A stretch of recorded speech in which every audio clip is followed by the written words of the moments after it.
Good evening again, Cerritos residents and members of our community. I would like to call to order the Thursday, May 28th, 2026, 7 o'clock p.m. City Council Successor Agency Council meeting. Tonight's meeting will be conducted in a hybrid format. Instructions for remote public participation are listed on tonight's meeting agenda. Invocation and pledge. The invocation will be given by Pastor Rory Corrigan of Church in Cerritos, and the pledge will be led by the Women's Club of Artesia Cerritos. Please rise for the invocation and remain standing for the Pledge of Allegiance. Pastor Corrigan. Heavenly Father, we thank you for the opportunity to serve our community tonight. We ask for your wisdom, guidance over our city council and all who are present today. Grant us integrity, understanding, and respect as our decisions are made for the good of our city and the people. Help us work together with compassion, fairness, and unity. Please bless this community with peace and safety. Amen. Amen.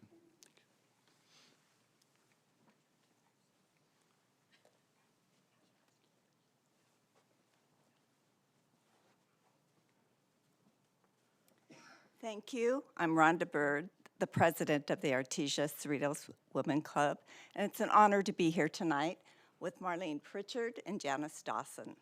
Place your hand over your heart. I pledge allegiance to the flag of the United States of America and to the republic for which it stands, one nation under God, indivisible, with liberty and justice for all. Thank you. Thank you, Pastor Corrigan, and to the Women's Club of Artesia Cerritos. Madam City Clerk, will you please conduct the roll call? Council and Agency Member Hong. Present. Council and Agency Member Say. Present. Council and Agency Member Yokoyama is noted absent for the record. Mayor Pro Tem and Vice Chair Pulido. Present. Mayor and Chair Johnson. Present. The roll call is complete with 4 members present. The next item is 5A.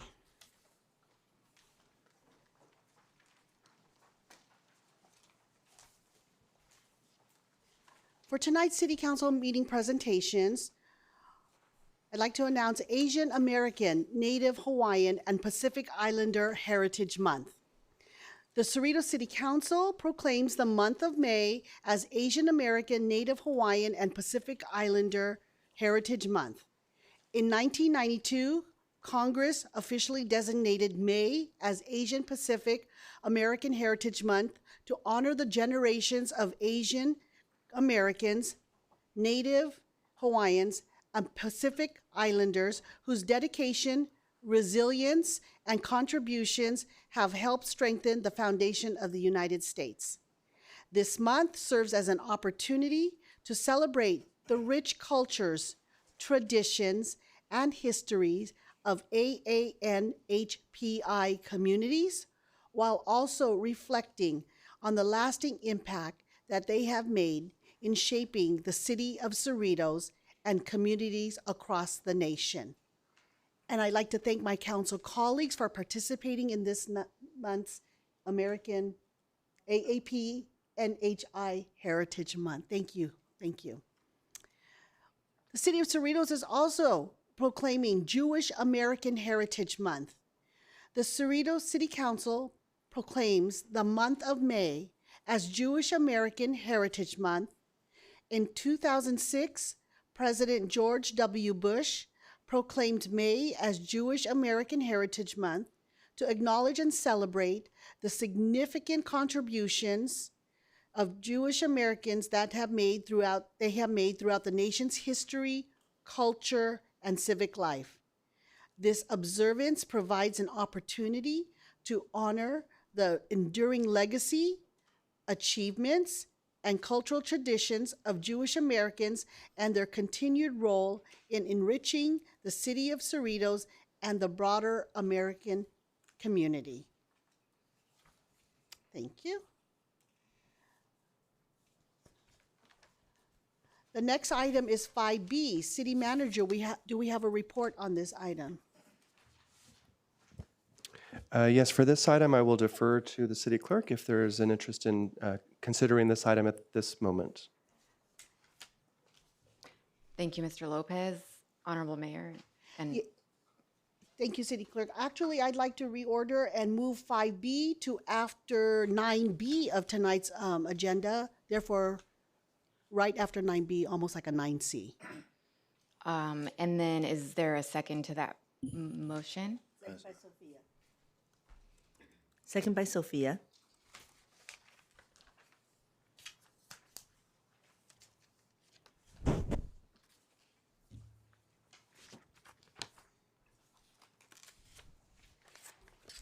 And the motion passes 4-0. Thank you, council colleagues.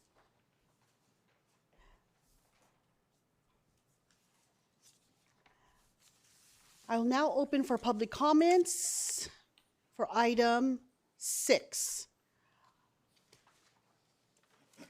Are there any speakers on this item? City Clerk, do we have any public comments for tonight's meeting under item 6?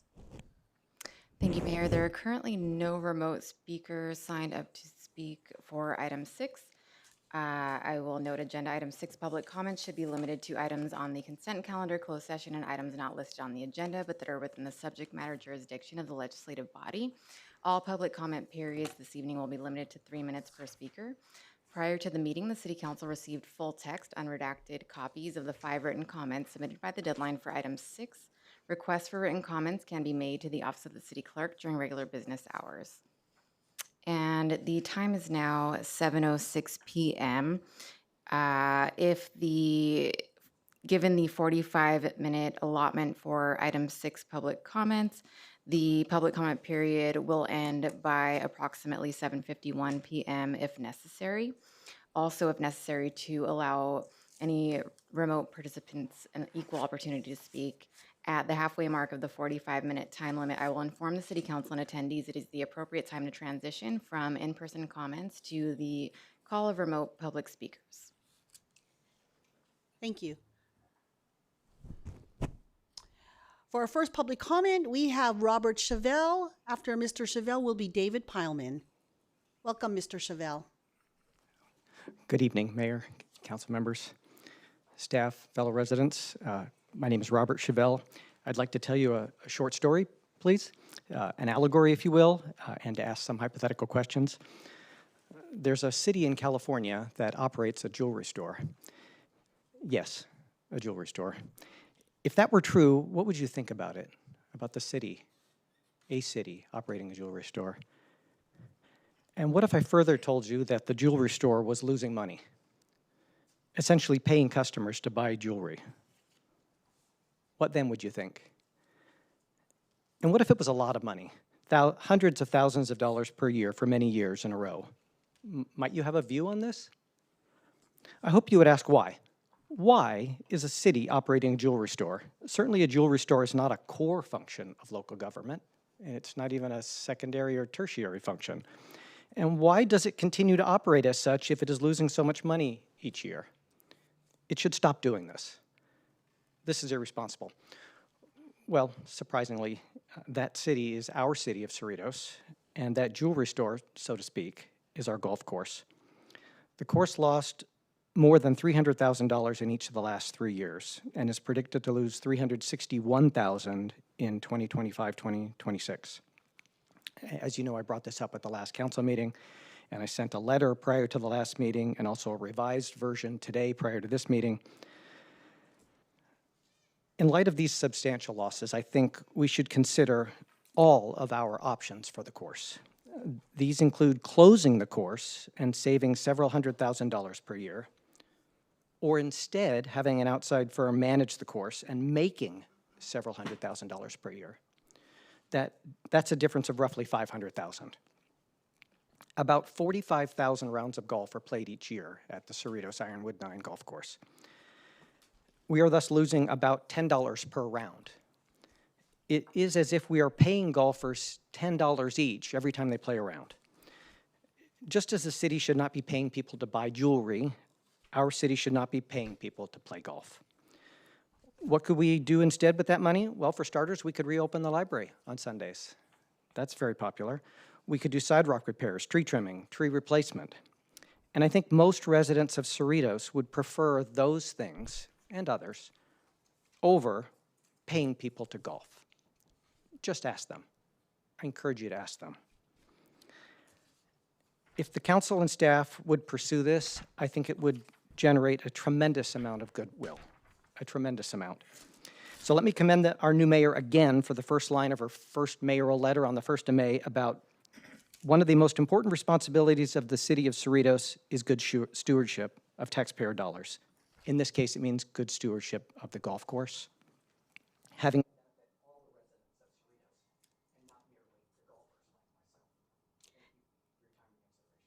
Thank you, Mr. Chevelle. Mr. Pileman?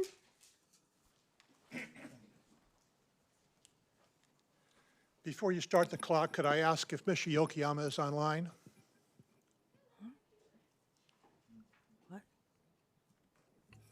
Can you confirm that, Cindy, please? No, thank you, Mayor and Honorable Mayor and members of the City Council. Councilmember Yokoyama is not in the meeting. Thank you. Thank you. For the April 13th meeting, I had prepared a recommendation for what I believe would make the council meetings more efficient. But before the public comment section arrived on the agenda, Mayor Johnson made comments about how she intended to make changes to the agenda sequence. I felt I gave a compliment when I agreed with what I heard as her concept. But later in the meeting, unexpected adjustments manifested themselves. So on May 11, I commented on some of these unexpected changes, again requesting a 5-minute comment period, commented on the proposed shut-off of a resident's microphone, which you just experienced, a running time clock on fellow council members' comments, and the confrontation which occurred between two council members. I will directly address the public comment issues later in the agenda.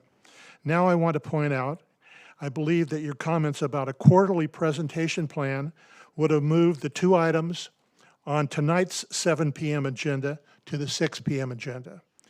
Part of what I believed was your proposal on April 11 was to get to the actual business of the council earlier in the evening. I shouldn't need to revisit comments from members of the public about their unwillingness or inability to be here until midnight. For those of you who are watching the video tonight, if you had seen the minutes of the May 11 meeting, you might note that the adjournment to closed session occurred at 12:55 a.m., and I was informed that closed session went until 2:30 a.m. Ms. Johnson, I took you at your word. I am disappointed that what I believed was a new plan in the best interest of your constituency has seemed to go awry. This is not my perception. This is an observable fact. I would respectfully request that you reevaluate your plan. Whereas there should be some benefits to the role of the mayoral position, the other 4 council members should have their views on reorganization taken into consideration. And the reason I asked whether Mr. Yokoyama was online is because for those of us who've been here for 18 years, we recall an incident that occurred when he was online in Milwaukee, I believe, and there was a critical vote that came up in front of the council, and he did not cast a vote on that issue. Thank you. Thank you, Mr. Pileman. And if we could, I'll talk to you offline. I kind of want to get a better understanding so I can better serve. Thank you. Thank you for the feedback. Curtis Forsyth.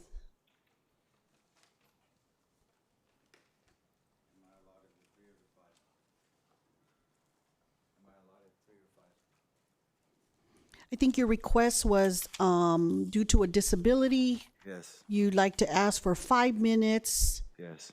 Okay. Thank you very much. Please give Mr. Forsyth 5 minutes. Thank you. Thank you very much. So, in the time frame of your election, I have tried to give you multiple times this that comes from, again, Senator Johnson, showing where there were lies, there was misconduct, there was fraud, there was abuse. You guys lied, not you specifically, But the TV, the medical systems, and the corporations lied about the side effects of the vaccines. Now, you made fun of the death of my family, and I brought in, before the hearing ever happened, everything that the person said on April 29th, and I told you 2 months ago. Here, you're telling children to cover their faces. You changed the way society functions. You abused children. You forced them and locked them into their homes, and you damaged their mental health.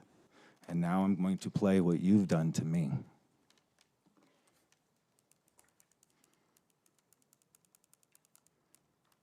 You on Monday the 29th, and you can pour out your heart to me. The data depicted on these charts alone should have raised the alert level to DEFCON 1. Now, this first chart is showing deaths reported on VAERS since the inception of VAERS.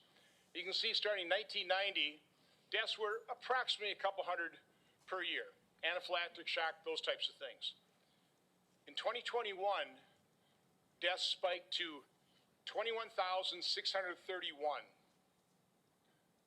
Now, again, I didn't need a mathematical algorithm to tell me there's something going on here. What in the world are we being asked to inject into our nation's children? And that's my question. So a few months ago, I looked at the package insert. I pulled it from the box of mRNA product. And, you know, it's sealed just like I'm showing you here. I unsealed the box that the entire thing came in. And then I pulled this out. And this is what it looks like.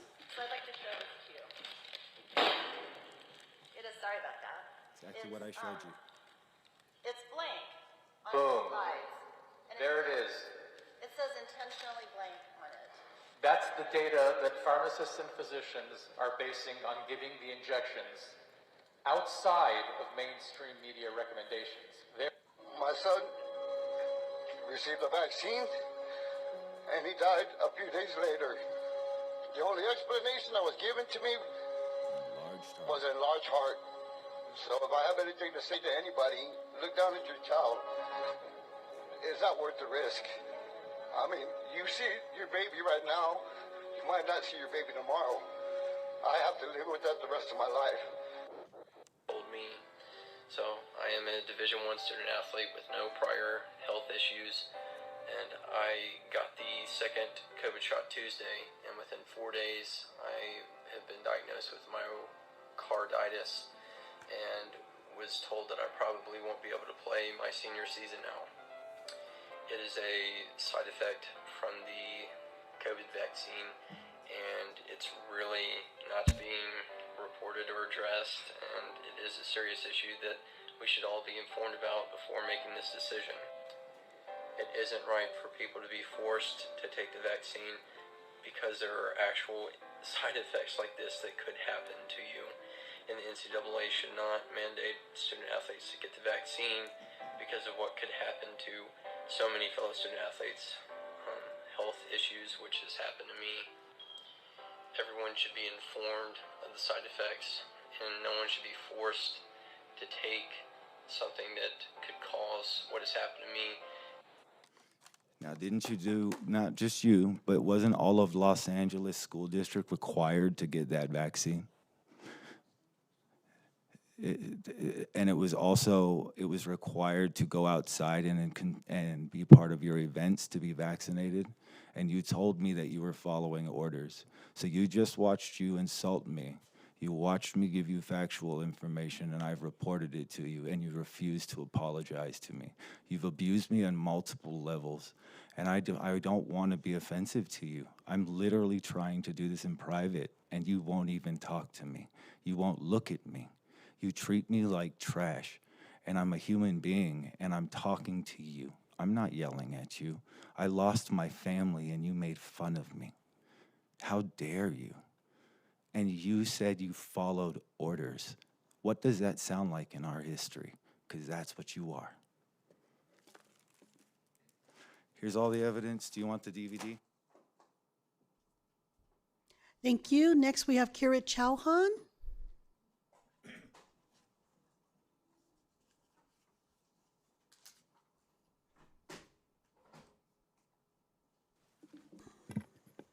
Good evening, Mayor, Council. I am here to talk about the budget, the discussion that you had at the last meeting. So we all come from different perspectives. Our priorities are different. Yours are different than mine. I'm glad that Mr. Polito made his priorities known. So I'm here to express mine. What do I not want cut? Suspension of water lantern, no. Suspension of Santa Sleigh Day, no. Suspension of Veterans Day, no. Suspension of Christmas tree lighting, no. Suspension of Martin Luther King Day, no. Suspension of Memorial Day, no. Suspension of 4th of July, no. Why? You happen to live in the city of Cerritos, in the county of Los Angeles, in the state of California, in the country of the USA. You are not going to cut those things that make America, America.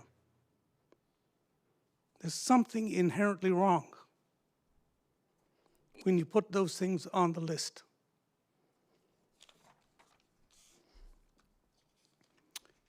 Continue one-day closure, no. 1 day per week closure of the senior center, no. 1 day closure of the swim center, no. Seniors rely on those services. If a city cannot take care of its elder or its young residents, what the hell are we for? Look at your money. You have plenty of it. You can reduce your capital in CIP project by $1 million or an equivalent amount to cover those items that I said. Suspension of Skylight, no. Reduction of community safety officer, no. Part of it is about our image. I used to work in Downey. My staff would come to Cerritos to shop. Why? Because they felt safer here. They would specifically tell me that. Find another way. Thank you. Thank you, Mr. Chauhan.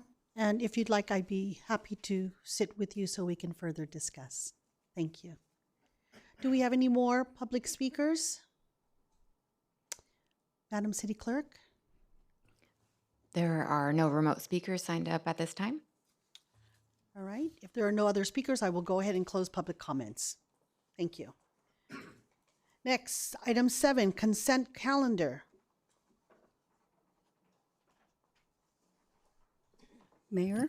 Yes. Before we started, can I make some comments? Thank you, Mayor, for giving me the time. And I would like to make a motion to approve the consent calendar as submitted, with the exception of the item 7D, which I would like to have pulled from separate consideration. I have to ask for recusal from the item 7D because I like to respectfully recuse myself from the consideration of item 7D because I reside within 500 feet of the subject property and therefore have a potential conflict of interest. So. Okay, that's your motion? Second. Second, we have a first and a second.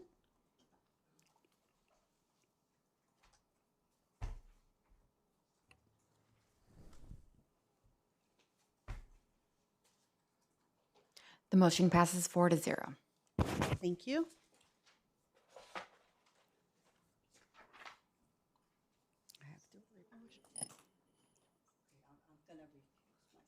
Thank you, Council Member. And Madam Mayor, as one of the areas in item 7D is also within 500 feet of my residence, I will also leave the room during this item. Thank you, Mr. City Manager.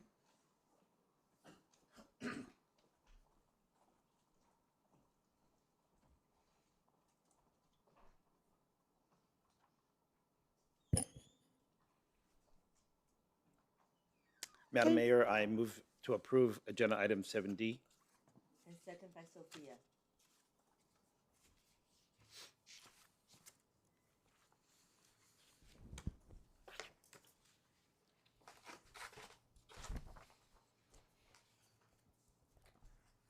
The The motion passes on a vote of 3-0 with 1 recusal.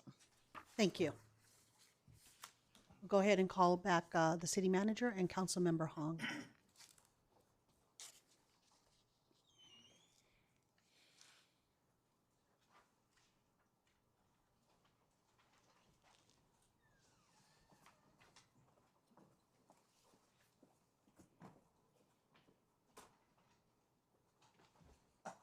All right, item 8A, appeal of PPC decision. The next item is a public hearing on item 8A.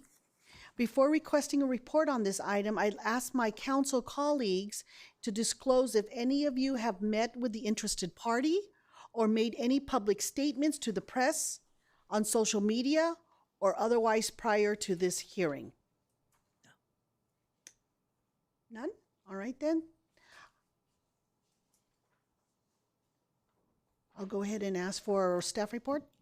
Yes, thank you. Good evening, Madam Mayor, members of the City Council. Under item 8A, public hearing item, this is an appeal of a resident of the decision of the Property Preservation Commission. Details regarding this item will be presented by Code Enforcement Manager Joseph Chacon, and following his presentation, he and the team will be happy to answer any questions. Thank you, Mr. Lopez. Good evening, Honorable Mayor and members of the City Council. The item before you this evening is an appeal of the decision of the Property Preservation Commission regarding case number PPC 2026-13, located at the 19,400 block of Allen Way. The appeal was filed following the Commission's April 28, 2026 determination that the property constituted a public nuisance under Chapter 6.20 of the Cerritos Municipal Code, due to the storage of a trailer on the driveway visible from the public right-of-way. As background, the city's property maintenance standards are established under Chapter 6.20 of the Municipal Code and are intended to preserve the quality and the appearance of the neighborhoods throughout the community. When violations are observed or reported, staff works extensively with property owners and tenants to obtain compliance prior to pursuing further enforcement action. Multiple notices and opportunities to correct the violations are provided before a matter proceeds to a public hearing before the Property Preservation Commission. For this case, staff initiated enforcement activity in January 2026 after observing a trailer stored in the driveway of the property in violation of the municipal code. For the CMC, trailers, camper shells, boats, inoperable vehicles, and other equipment stored in visible yard areas for over 72 hours or unreasonable periods is therefore a public nuisance. Over the course of 3 months, staff conducted multiple inspections, issued multiple notices of violation, and communicated directly both with the property owner and the tenant regarding alternative locations for the trailer in an effort to obtain compliance. While temporary compliance was achieved at certain points during the case, the trailer repeatedly returned to the driveway and remained visible from the public right-of-way. Due to the continued noncompliance, the matter was scheduled for a public hearing at the April 28th, 2026 Property Preservation Commission. During the hearing, the tenant, Mr. Rudy Hernandez, provided public testimony indicating that the trailer was actively used for work and family purposes. Discussion also occurred regarding the potential alternative storage locations on property, including the garage or backyard area. Following consideration of staff findings and public testimony, the Commission adopted a resolution number PPC 2026-10, declaring the property a public nuisance and establishing a 10-day abatement period. On April 29, 2026, Mr. Hernandez filed a formal appeal of the Commission's decision. The appeal discussed concerns related to the interpretation of the municipal code, including references of the operability of the trailer, interpretation of the 72-hour provision contained within the code section, and comments made during Commission deliberations. Staff's finding indicates that the existence of a trailer on a driveway constitutes as a violation of the Cerritos Municipal Code, and as such, a property nuisance exists on the property. Since April 2025, the code enforcement team has worked to resolve over 100 cases related to this specific violation, and approval of the appeal would set a precedent on the enforcement of trailers within the city moving forward. Therefore, it is staff's recommendation to uphold the Commission's decision and deny the appeal for the consistent enforcement in the city. This concludes my presentation. City staff is available to answer any questions that the City Council may have. Thank you for your time. Thank you for the report. I just want to note that this is a public hearing. Do we have any questions from the council? All right. Do you have one? No. Okay. All right. Thank you. I'll now call on the appellant, Mr. Hernandez, if you'd like to speak.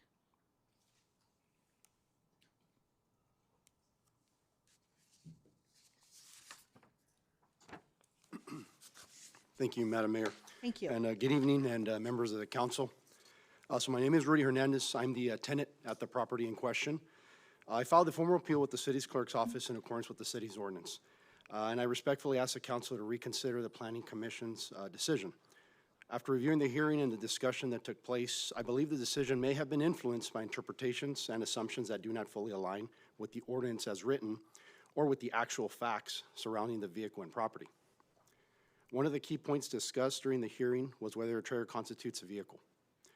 The city's own ordinance defines a vehicle as a device by which a person, property may be propelled, moved, or drawn upon a highway. A trailer by its very nature is designed to be drawn and therefore falls within that definition. This is consistent with the state's vehicle code and also federal definitions, all of which classify a trailer as a vehicle. Another major issue discussed was the 72-hour provision.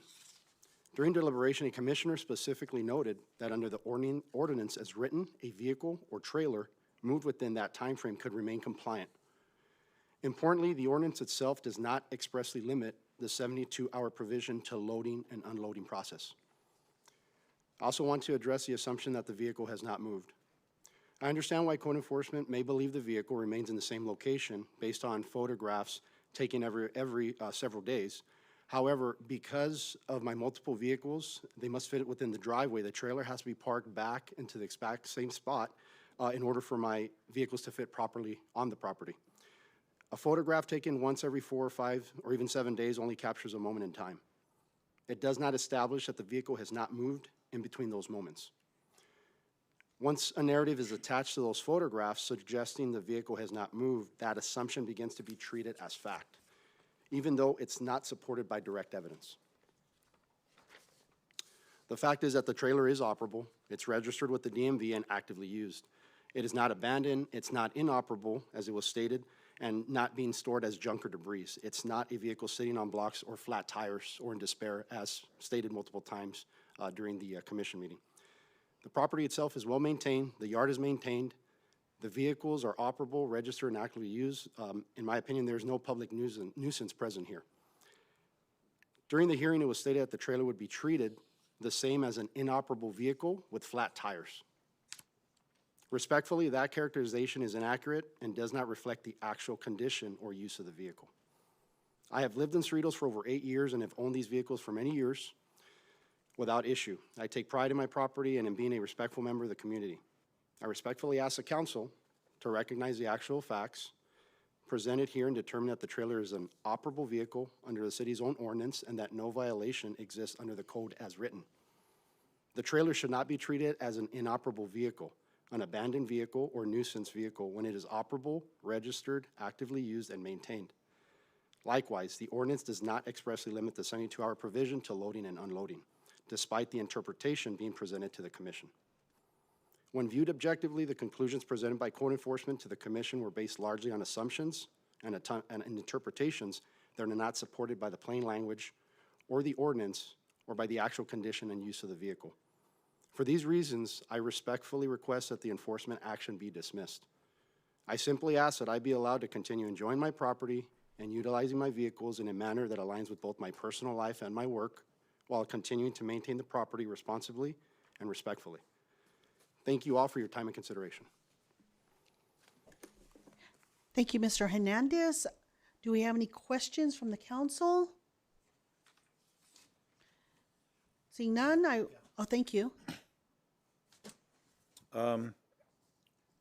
Thank you to staff for preparing the report. City Manager, Mr. Lopez, can you address the point that the appellant made about that there's a difference between an inoperable vehicle and this is a an operable trailer. Thank you. Yes, thank you, Mayor Pro Tem. I'd actually like to defer to Mr. Chacon, who can elaborate on the interpretation of the code as is handled on a daily basis by our Code Enforcement Division. Thank you, Mayor. The issue before the Planning Commission was not whether the trailer had qualified as a vehicle under state or federal transportation law. The relevant issue was whether the trailer's storage and presence on the residential property complied with the Cerritos Municipal Code. State and federal vehicle definitions don't preempt or control like our local land use and nuisance regulations adopted just through our municipal code. I think there was discussion and a little misunderstanding as to the code itself. The code outright does not allow trailers, it's stated in the code trailers. In addition, inoperable vehicles and other stuff. So there was some discussion on that between the commission. It was later clarified, and then they chose to uphold the decision to move forward with the property nuisance and a resolution. And I would just reiterate that the issue is not what kind of vehicle it is, but that it is visible in the front yard. That's the crux of it. Thank you. No other questions. Thank you. At this time, I'll open it up for public comments.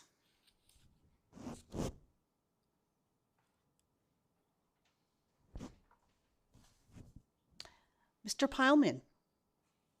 I would defer to Mrs. Spitzer if she wishes to speak. Okay. I don't Mrs. think- I Spitzer, don't- would you like to speak? I don't think you can talk.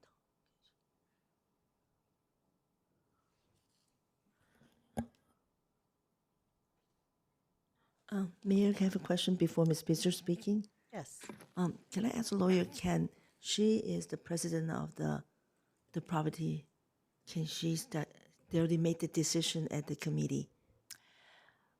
Thank you for the question. I believe Ms. Spitzer, as an individual, can speak on this topic, but if she is speaking as a member of the Property Preservation Commission, it does ruin the integrity of the appeal process. And so my caution would be to recommend that she not speak as a commissioner. That would have been my assumption as well. I just always support enforcement of city codes. Thank you, Mrs. Spitzer. We have Mr. Pileman.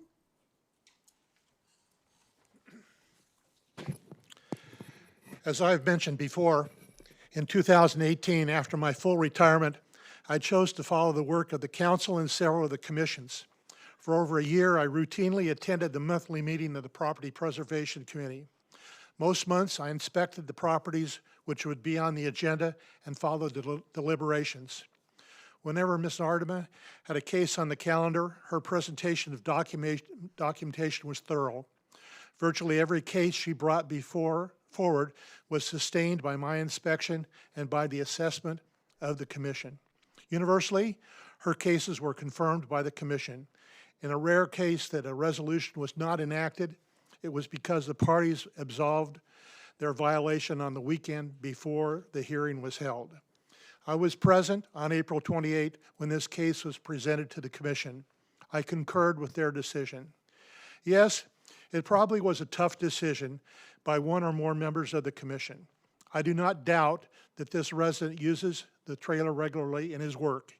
In one or more commissioners' minds, they believed affecting a person's work was not the purview of the commission. However, as a longtime resident of the city, I observed that when the code is not followed on one property, it leads to other properties in the area failing to observe code. I have made my view of Darrell Evans apparent. There is no question in my mind that if Darrell was still with the city, this case would never have gotten to the council. It was my view that his definition of working with the residents was not the same as many in the community would identify with. I observed him stifling other complaints which today would probably be considered as citable. I encourage you to affirm the action of the commission. I believe the appellant can mitigate. He has plenty of time to make adjustments. Thank you. Thank you, Mr. Pileman. Is there anybody else here that would like to speak? City Clerk, do we have any remote speakers? None at this time. Thank you. At this time, I'll close public comments. Are there any comments from the council? Okay, do we have a motion?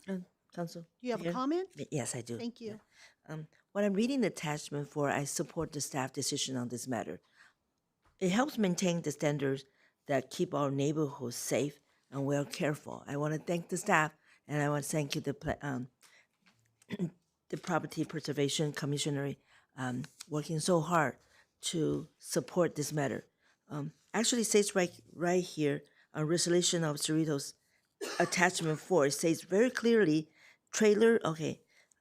equipment visible in front and side yard, trailer, camper shells, both inoperable vehicles and other equipment kept or stored for unreasonable period, and then definitely 72 hours. I think as a councilwoman, I also have a question about this. Why can't I park my trailer in front of my driveway? That's my property area. But however, there is a Cerritos Code of Enforcement. We're trying to enforce the law, and we should follow that. What I want to encourage the resident to work with the staff to bring the property into compliance by moving the trailer, and then this help to resolve this issue. I really appreciate it. Unless one day, maybe actually it will change it, but not now. So we need to follow our rules in here. I want to thank you trying to bring to our council meeting here today. That was a brave thing to do, but however, for me, I have to follow the rule and the law. Thank you. I'll support that, Mayor. Thank you, Councilmember Say. If there are no any questions or comments, I'll entertain a motion. You have a comment? Thank you. Sorry, I have a question. Okay, I've seen one of the picture, you have the cover on your trailer. So let me ask you, if you have a car and it's non-operated, it's not registered, you're not gonna operate the car, and you park in front your, the same spot on your driveway and cover up, would that still also a violation? An inoperable vehicle as defined in the same section would also constitute a property nuisance after a certain period of time. Thank you. Do we have a motion? Okay, I'll make a motion. Go ahead. Go ahead. Oh, okay. Make a motion then to staff recommendation to deny the appeal and uphold the decision of the Property Preservation Commission, waiving full reading of and adopting a resolution of the City of Cerritos finding that property preservation case number PPC 2026-13 located at 19435 Ellen Way constitutes a public nuisance as set forth in Chapter 6.20 of the Cerritos Municipal Code as approved by way of Property Preservation Commission Resolution number PPC 2026-10, captioned as follows: a resolution of the Cerritos City Council upholding a decision of the Property Preservation Commission, Preservation Commission Resolution number PPC 2026-10, finding that case number PPC 2026-13 located at 19435 Ellen Way, Cerritos, constitutes a property nuisance as set forth in Chapter 6.20 of the Cerritos Municipal Code and setting forth a 10-day abatement period thereon in resolution number PPC 2026-10. Second by Sophia.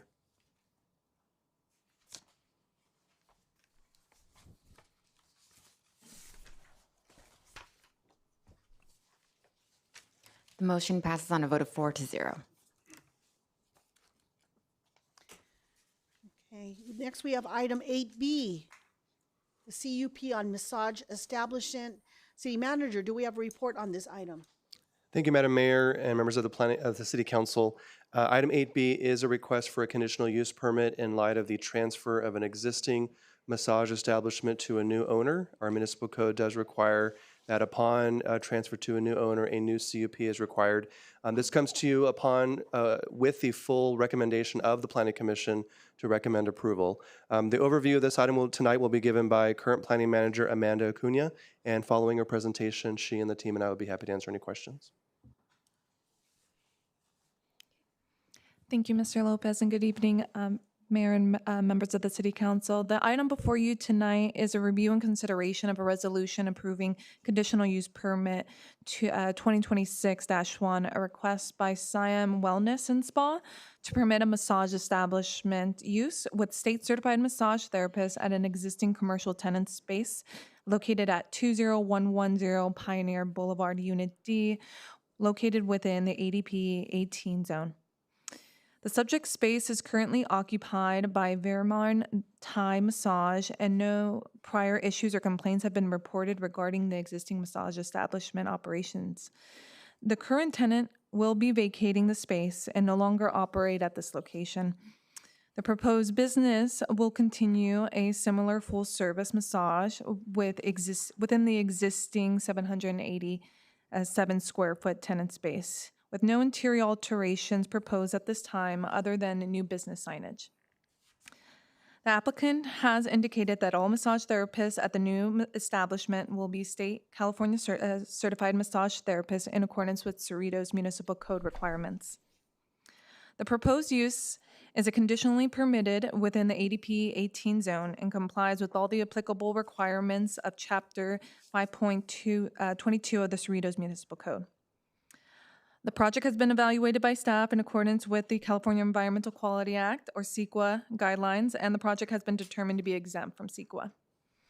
Public notice for this item was mailed to property owners within a 500-foot radius and posted at the city's designated posting boards at least 10 days prior to tonight's hearing.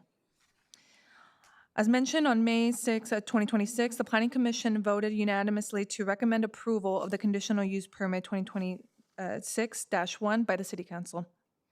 At this time, staff is recommending that the City Council conduct a public hearing and adopt a resolution approving conditional use permit 2026-1, subject to conditions of approval contained within the agenda report. At this time, this concludes staff's presentation, and staff, as well as the applicant, are here to answer any questions that the council may have. Thank you. Thank you, Amanda, for the report. Do we have any questions from the council? Mayor, Yes. a quick question. This is not a new, right? Just use almost the same shop that we are adopting tonight. There's no changes. The practice. That's correct. In the existing tenant space, there is currently a massage establishment, and the current owner is transferring the business to a new owner, and our code requires that when this occurs, a new CUP is required, and it'll continue to be operated as a massage establishment. Thank you, sir. Thank you, Mayor. Yes, thank you.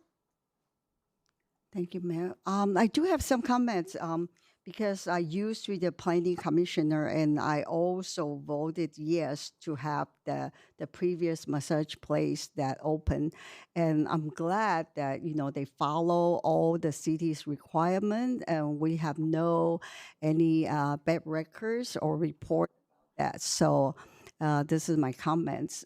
It looks like our city is managing this very well. I know some of other cities, they might have issues, but I'm happy that we can have a really decent, nice massage place. Thank you. Thank you. Thank you. Anybody else? All right, I'll now open it up for public comments. Do we have any public comments? Seeing none, City Clerk, do we have any remote comments? None at this time, Mayor. Thank you. I'll close public comments. If we have any further questions or comments by the council, or a motion to be made. Move to approve agenda item 8B. Second.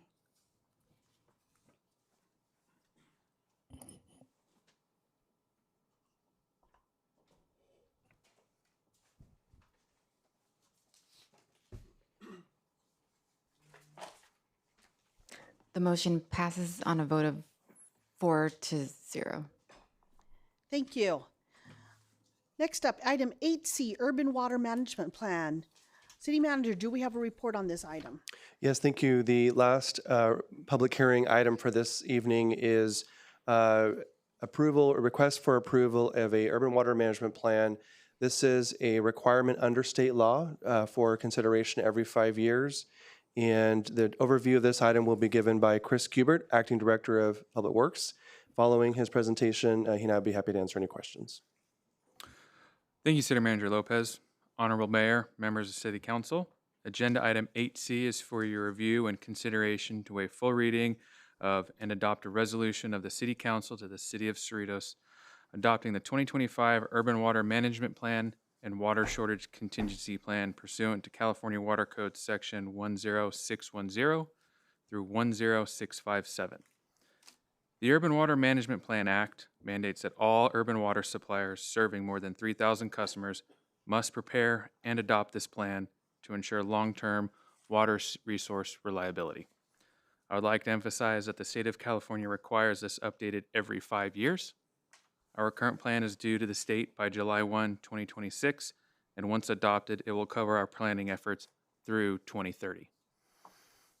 It is important to clarify for the record and the public that the UWMP is a long-term planning document only. Its adoption has no direct cost to the city and is not related to any water rates recently adopted by City Council. The 2025 UWMP was prepared with assistance from the city's consultant, Stetson Engineers Incorporated, to reflect new water use efficiency standards established by state law. The plan evaluates our water supply sources, which consists of local groundwater and imported water, against current and future demands through the year 2050. The primary findings are as follows. The city's water supply is sufficient to meet projected demands through 2050, even during single dry and multiple dry year conditions.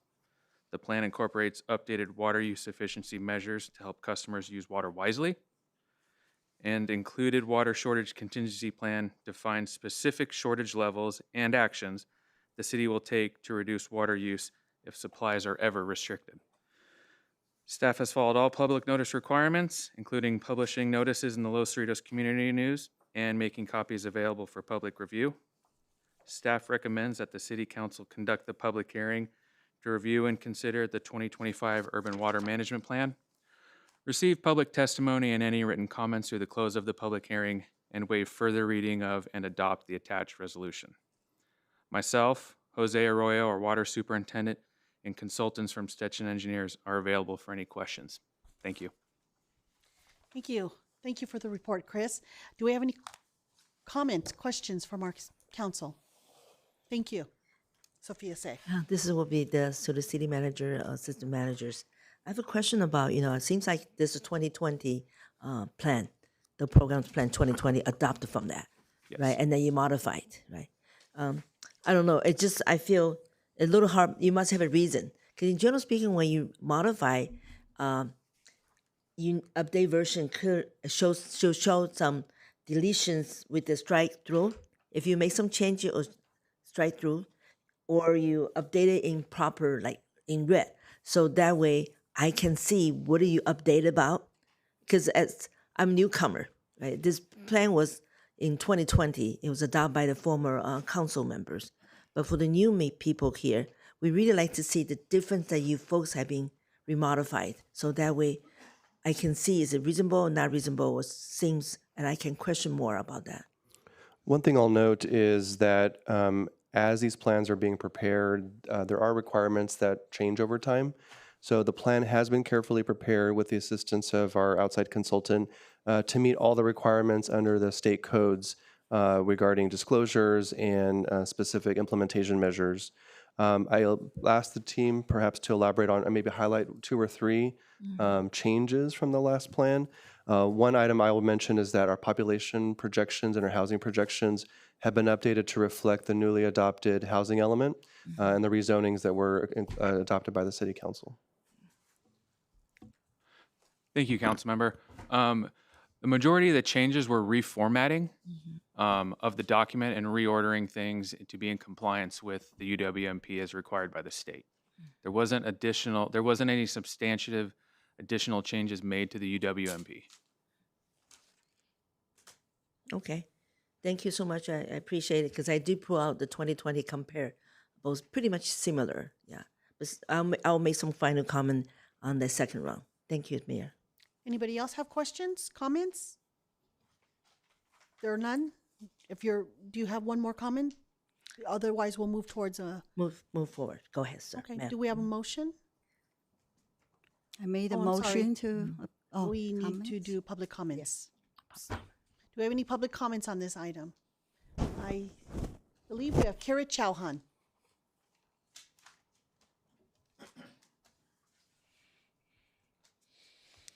Good evening, Mayor, Council. I've never read this report before, but like many compliance documents that we have from the state, there's a lot of cookie cutter language embedded in there. However, you know, one thing that happens when you read a report, it begs or highlights different questions for me.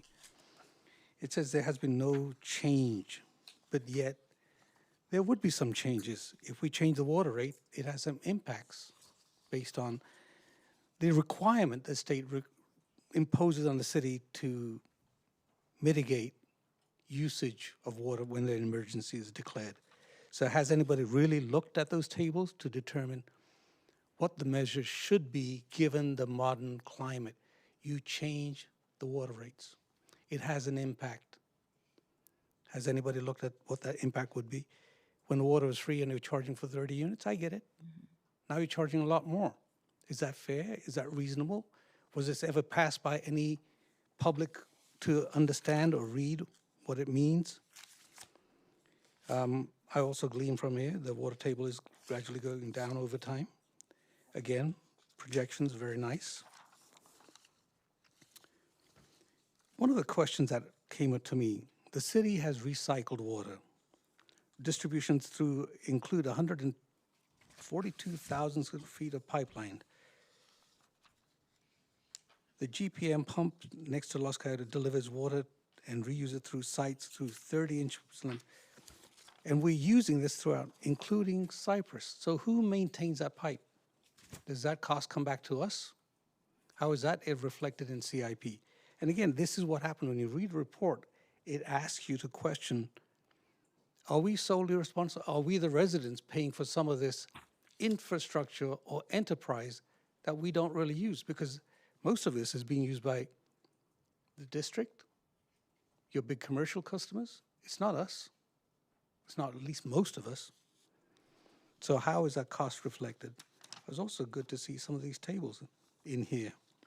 And again, I like to cross-reference. So when we buy water from an external, because in here I read it something about, in an emergency, you can get water from different cities. How is that different from getting water from MWD? And what is the cost of that versus the cost that we were told, which is that when you get water, it's going to be $1,500 per acre feet. So somebody needs to explain where those dollars and cents come from. And again, I'll be reading this further and have more questions for you. But overall, the compliance document, it's fine. Thank you. Thank you, Mr. Chauhan. Do we have anybody else? Seeing none, I'll close public comments, bring it back to the council for further comments or questions. Sophia Say? Yes, thank you, Mayor. Thank you, Mayor. I appreciate the comment that we have received from a resident regarding their concern about some of the water reduction strategy, including the plan. I also understand the importance of adopting plan this evening, but however, what in my mind is I would like to adopt the plan as presented. In addition, I would like to ask Mayor, I ask my council to support, to direct the staff to return with alternative water reduction option, as action should be we reach level 2, the drought condition, which means at the level 2, when we into drought condition, we should consider looking at the level 3, because it is a change, as our resident has mentioned about the rate. It does affect, and because, so I don't want to say anymore, but I do want to ask the staff and my colleagues to support. When we direct the staff to return with alternative water reduction options or action should we reach at level 2, the drought condition, which is, if you take a look on the page, it say A-12, the level 3 things, because that was designed by 2020. And we know some changes affect us. So I want the staff to take into consideration when we are at the drought level 2. Are you done? Yeah, I'm done. Okay. Thank you. Can I ask, please, have we ever reached water supply shortage level 3? And can somebody explain what does that actually look like and what the impacts to the residents look like? I'll begin by noting that, as the council and our residents may recall, a few years ago, we did have a statewide drought. And there was a declaration made by the governor, a declaration of a statewide drought. I'll defer to Mr. Kuber to outline the specifics of that, but I believe at that time, which as we recall was a significant issue statewide, that went to level 2. I believe that we have not, in recent history, achieved a level 3 situation, but I'll defer to Mr. Kuber for additional details. Thank you for the question, Mayor.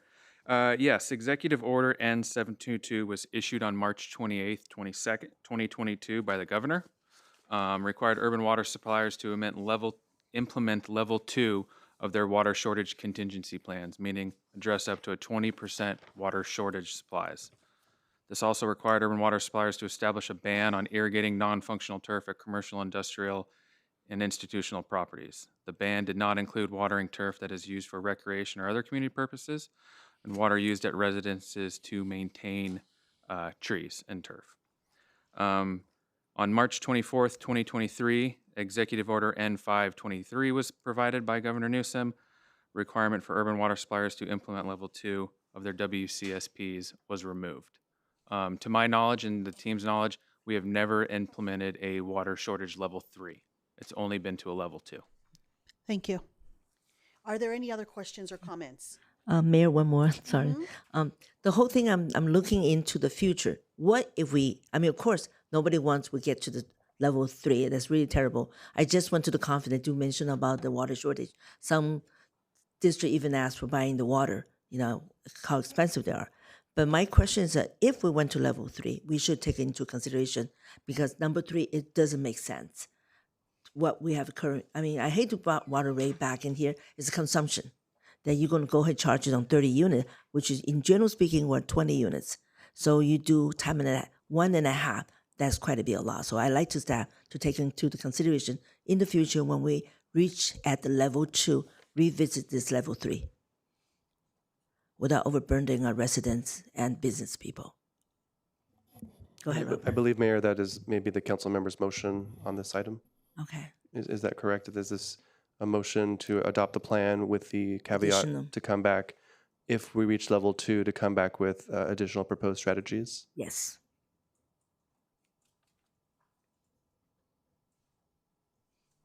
Motion dies due to failure of a second. Do we have a motion? Can I say one more thing, if you don't mind? Okay, go ahead. I do want to bring this back again, and I asked the staff about this too. When you get in the, let me see, I'll put it down here.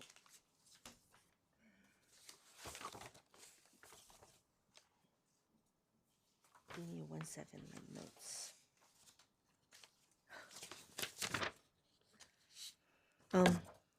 The level 3 actually, when the staff adopted the level 3, 30 units actually, if that reached that level, a resident will have to pay 1.5, which means if they pay $300, if the drought time, they will pay 1.5, which you might be paying for $400 to $600 even. Is that really going to be a cost issue there? That's why I want to remind my council people, when we reach the level 2, we need to bring this back, reconsider at that time, because this causes kind of financial burden to the residents. Because when they designed this table, it was really for 2020. At that time, water rate structure was not increased at that time, it was very low. So they can charge 1.5. But now, if you change the water rate, that's going to be affect a lot based on 30 units consumptions. I want my colleague to understand, at least put, like Robert just mentioned about it, we can still approve this agenda, put this one, the plan, but consider it, make sure additional, let me see, to adopting this program, adopt this plan, plus make a recommendation on looking when we reach level 2. We need to go back. Let me see what I wrote it down here. Like I said, I would like to adopt the plan at present, but however, in addition, I would like to direct the staff to return with alternative water reduction options or actions should be reached at the level 2. I think that's a fair. So I believe that was your motion the first time and it died to lack of a second? That was your, I don't know this, our council member really understand this portion Well- because there's going to be a lot of money to do it to the residents so if you it really made, happen. so you made a motion, there was no second, so your motion died? Okay, that's fine. But Unless at you least have a have the different records in motion? it. Um, I'm sorry. Hang on just a second. Unless you have a second, an alternative motion, but I believe what you just stated right now was the same for the motion you previously made, and it died due to a lack of a second, so unless you have another motion. Councilmember Hong? Yes, I listened to what Councilmember Say was talking about, and I like to hear the professional answer back from Chris. What do you think about what Councilman Say was talking about? You think we would be reaching that level, and then it would be 1.5? We better set up the rule now. Rather than wait until the last minutes, then we're going to have another issue about the water rate increase. One thing I'll say before deferring to Mr. Kubert, under water shortage level 2, it basically allows any additional demand reduction actions that may be deemed necessary by the city. So already when we are at the point of reaching level 2, we will be coming with information to share and seeking comment as to any potential additional demand reductions. But at this time, I'll go ahead and defer to Mr. Kubert to answer your question. Thank you. Thank you. So my understanding is your question is based on if we were to get to a level 3, if billing at 1.5 times above the additional original bill of 30 units is appropriate. I think that's an option, and it's an option to increase the people's awareness or the public's awareness of the water emergency to reduce their usage of water. And Chris, this resolution is adopted every 5 years, correct? That's correct. This is every 5 years. So the next time we'd come back is 2031. And certainly the council, if we reach that level, a report can be brought back with recommendations from staff to make those adjustments within the 5 years should things change, correct? Yes, if the council wants to provide that direction, then we can come back at a specified time with any potential changes, and it would be deemed an amendment to this plan. Great. Okay. Do we have a motion then? Go ahead. Move to approve agenda item 8C to adopt the resolution of the adopting the 2025 Urban Water Management Plan and Water Shortage Contingency Plan pursuant to the California Water Code sections 10610 through 10657. Second? Clarification. So we can go back and look into it in the future when we get to level 2, am I correct? If we are reaching a level 2, as noted in the plan, it does allow for additional demand reductions as determined by the city. So we would provide an update to the city council and seek any additional input at that time if there is a drought at that level. Understand. Thank you. Thank you, Mayor. Thank you.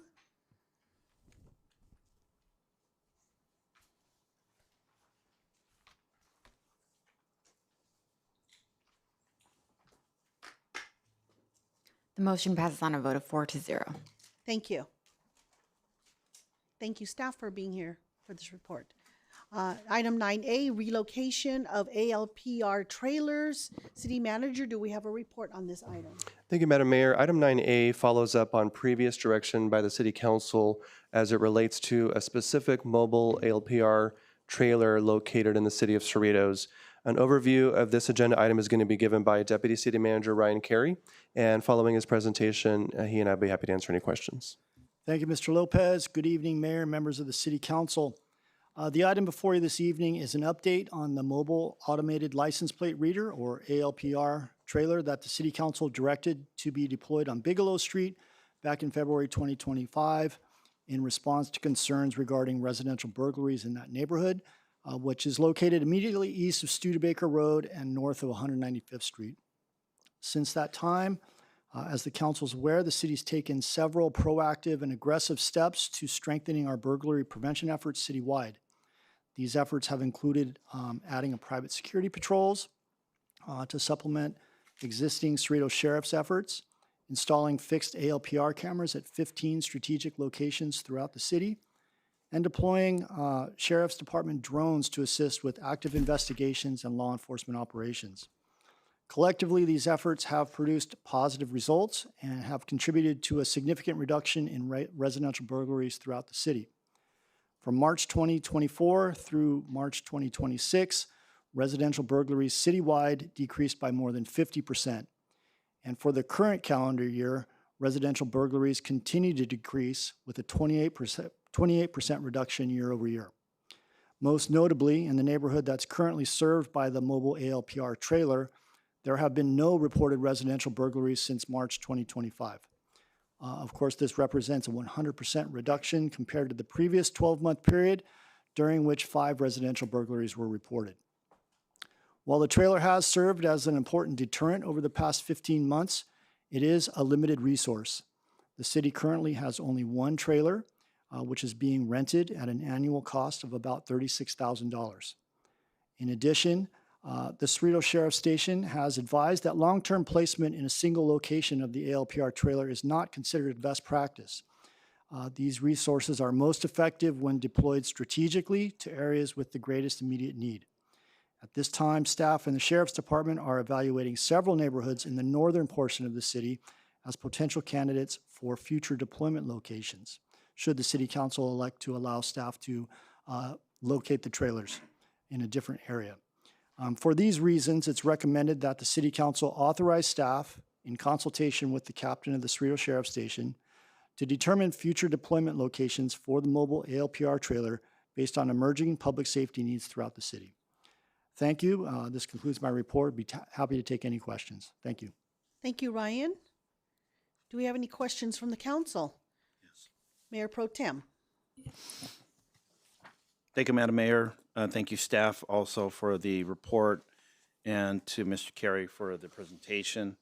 You mentioned that there's only one right now that we rent for $36,000 per year, and that it's been at the current location for about 15 months, correct, since February 2025? Yes, sir. Okay, and that was before this current council was seated? Yes. Okay. And in that time, good news, right? You mentioned that at least since March, there's been 0 residential burglaries in that neighborhood? Correct. Since March of 2025, since the trailer was deployed, there have been 0 residential burglaries in that neighborhood. That's phenomenal. I mean, great for that neighborhood, especially since they were tremendously impacted prior to the ALPR mobile trailer being placed there. So it's been effective use of taxpayer dollars for that neighborhood. That's good to know. You didn't mention that leaving it in one place is not necessarily the best practice. What would be the best practice from the law enforcement perspective? How long would it be of its best use in order to serve as a deterrent, an effective deterrent, and then to move it around to other parts of the community? Is 15 months spot on, or is that a little excessive, or should we keep it there? Just in general, that what is the ideal, the optimal time frame if you only have one? Yes, sir. Given the fact that we only have one and that it has been in service at the subject location for the last 15 months with very, very good results, undoubtedly, it is not a best practice to have it in that same location for that long. And I'll defer to Lieutenant Nyberg for further information on that. But I would like to mention we do work with the Sheriff's Department very closely to identify hotspots and areas of need. And it is not serving us well at this point in time, at least, to have the trailer in an area where their crime has been suppressed, where we have other areas of need and other residents who could benefit from its use. But for the duration and time that we would need to have it located to be effective, I defer to Lieutenant Nyberg. Thank you, sir. So with something like this, with the trailer, the crime comes and goes, and we have different resources we could speak with our crime analysts, have discussions, follow the current crime trends in which neighborhood, and how that specific trailer might be effective for the crimes, as opposed to if it was guys on bicycles that were stealing something to that nature. So it's my opinion that an ongoing discussion and analysis of what's going on would be best. Okay, so not any particular time frame, but really just continue to have ongoing conversation, monitoring the data. And what would that methodology be? What particular data would you be looking at, and what type of conversations would that look like? Just internally, or perhaps in concert with our neighborhood watch block captains or our community safety committee members, other staff?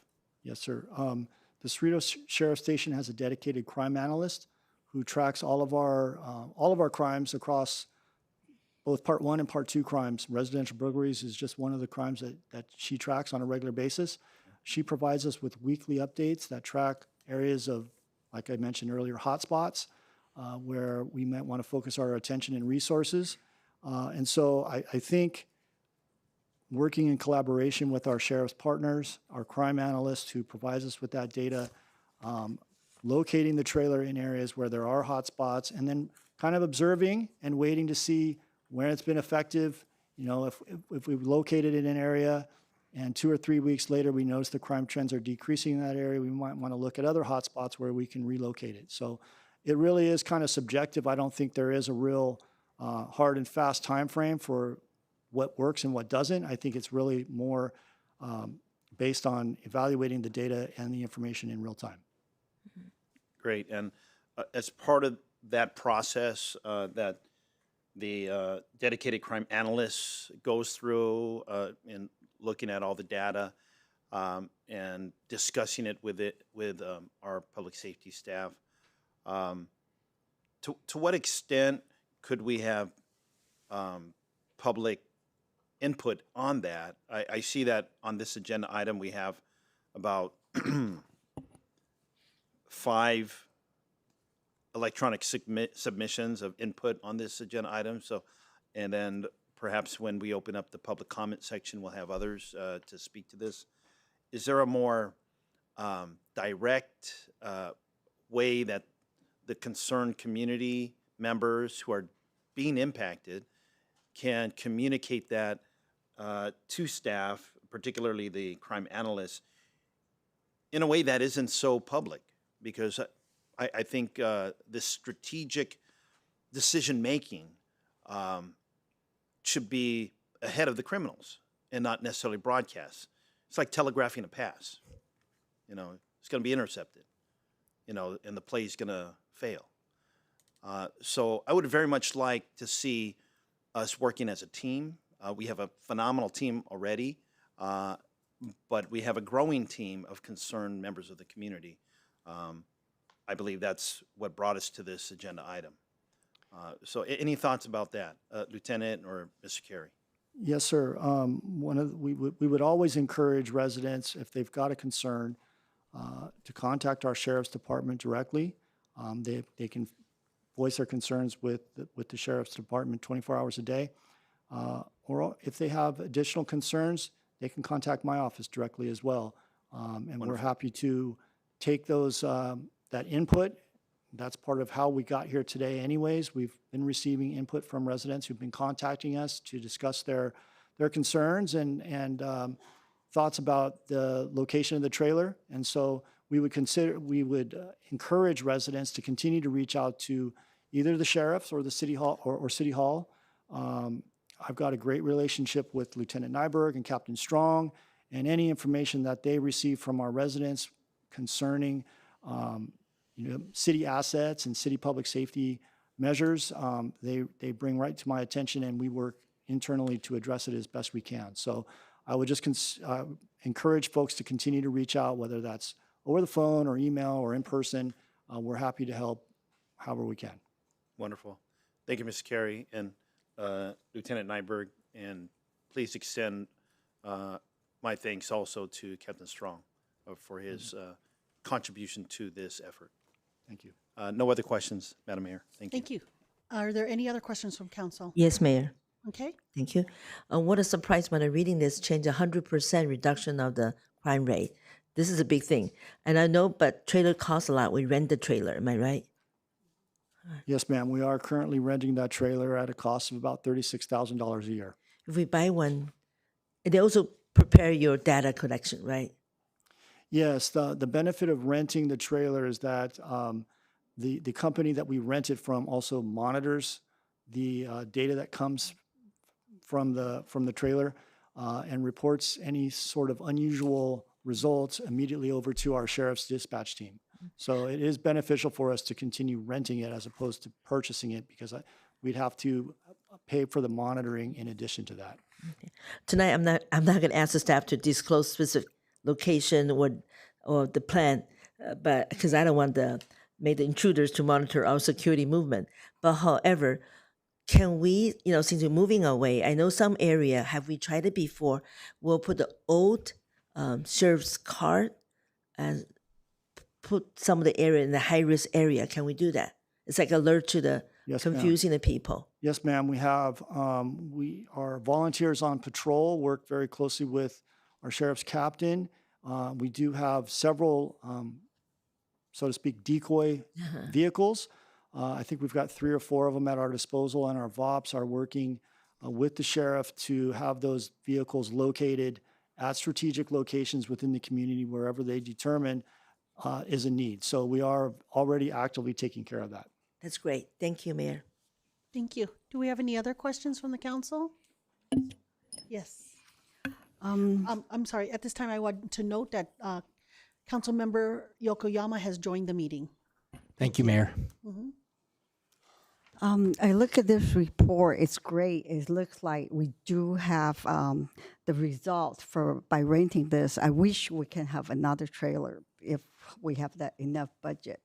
But I think it's worthwhile that we move it around and to see what is the result, because we're going to find out what's going on. Because if you keep on putting on one spot, of course, we protect only one area, but we should also think about what's the second, places we can try to put it there, and then see would that affect the first one, the crime rate situation, and then we will know whether we make the right decision to move it or not.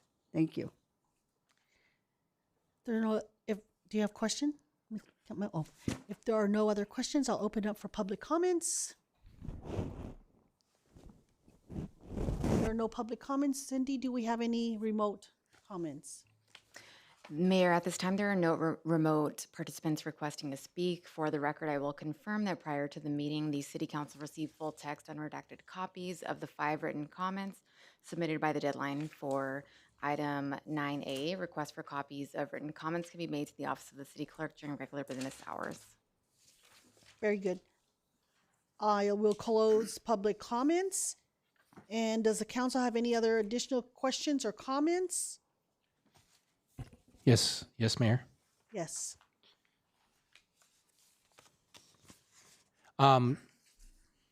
Did we all know that I just walked in. Did we at all discuss the speedometer trailer in your report? No, the speedometer trailer wasn't a subject of this particular staff report.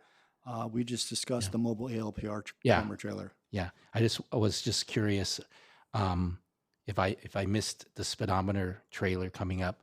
How many speedometer trailers do we have? At this point, we have one. And do we know how much it would cost for the city of Cerritos to get us another speedometer trailer?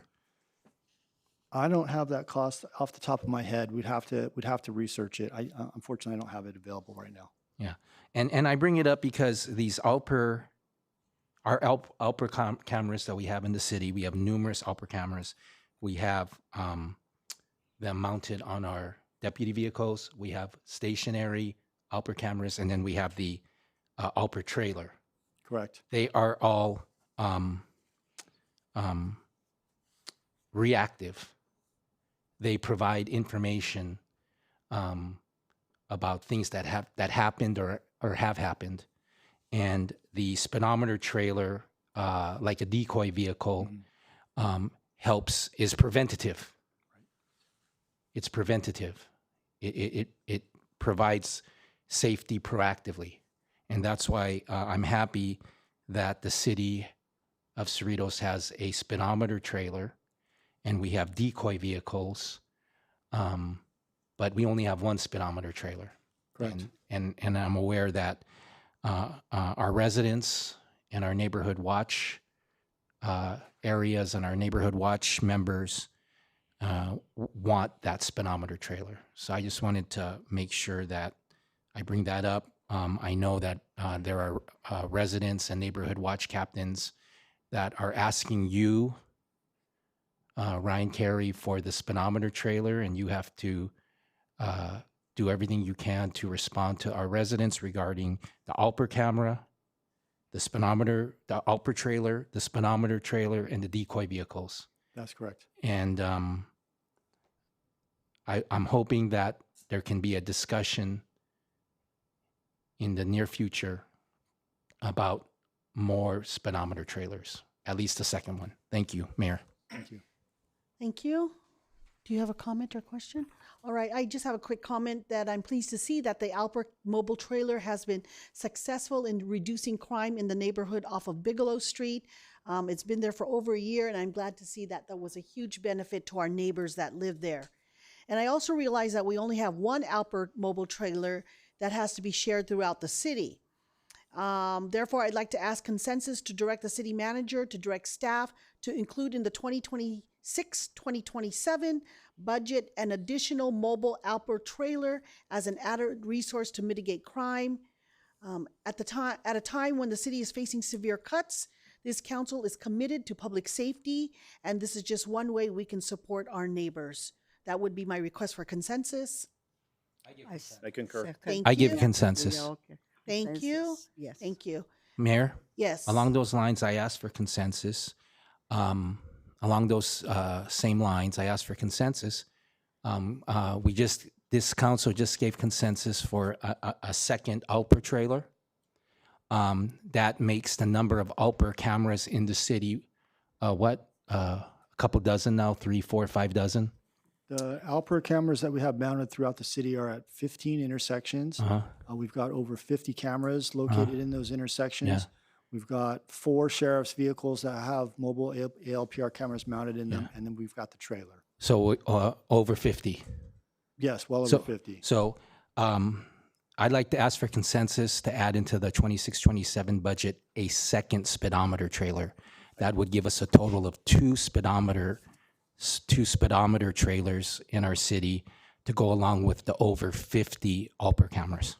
I concur. I have a question, but you haven't, we don't know how much would that cost, right? I just did a quick Google search on the cost of mobile ALPR or mobile radar trailers, and it looks like, just based on a cursory search, between $5,000 and $15,000 to $20,000. So they're not exorbitantly expensive. Oh, okay. But we'd obviously have to do a little bit more research, but I think that's a reasonable ballpark. And how much was the Alper trailer again? We rent the Alper trailer for $36,000 a year. And we could buy a speedometer trailer for $5,000 to $20,000. Somewhere in that neighborhood. And own it permanently. Yes, sir. Okay. These are consensus requests. I just want to note that this will be brought back at hopefully at our June 8th meeting for budget consideration, and that we are facing severe cuts. So at that time, you, as a council member, can make that decision if you wish to add more to the, add more budget. Yes, and I will note that we do have our next budget study session on June 8th, and we will have more precise numbers to present to the city council for consideration. Thank you. All right. Yes, do you have a question? I also like to ask consensus. Remember, one of the few community members request the staff one item of future city council agenda regarding the Cerritos golf course for study and discussion. I think that'll be really good. I believe it would be benefit for the council and community to review current operation and financial status, future planning opportunity, and overall community value of the golf course, because I do know we're running a negative right now. So I'd like to ask my council to support me for this matter, to let the staff do golf study. And then we have comments or discussion? She's requesting consensus. If you have a question. So what is your actual request? You want to have the city manager to prepare an informational report? Discussion and the study on this matter, because we are The possibility The of possibility. contracting out the operation That's and the correct. The contracting- maintenance. Robert, what would that look like that you are now entering budget season? If there would be time for a report back on that, what does that look like? So just to be clear, we're talking about the golf course. The current Golf agenda item course. is related to the ALPR units, speed trailer, the public safety equipment.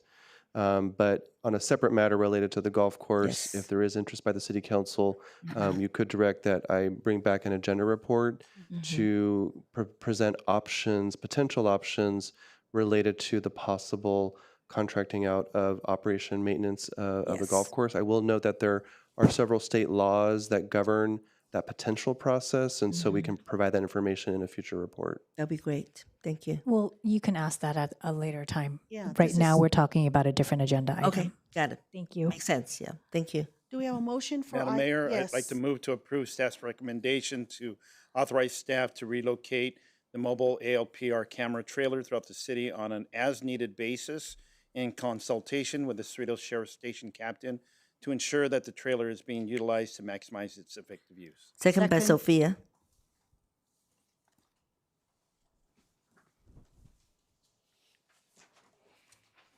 The motion passes 5-0.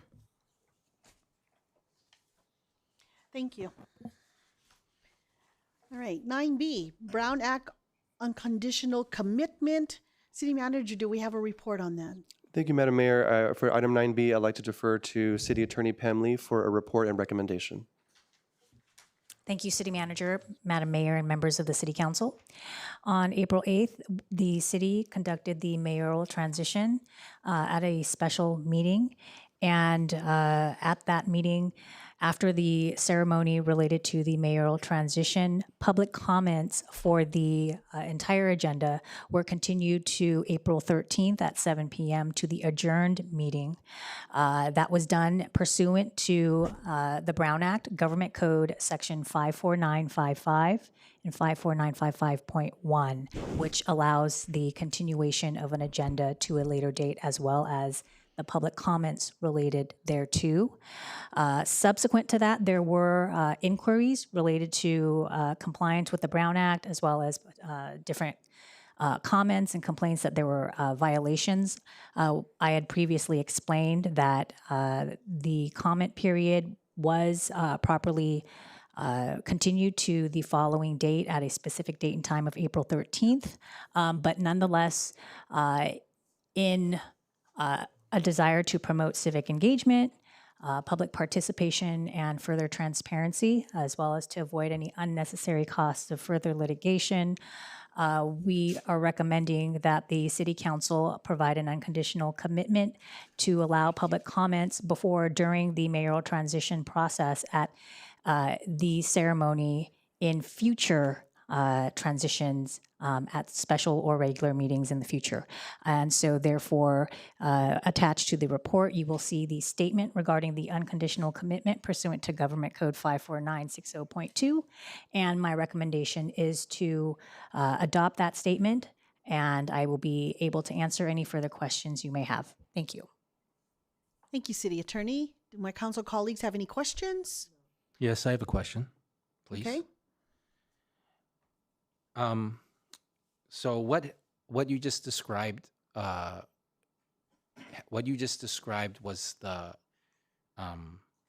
agenda and the procedure at the mayoral transition.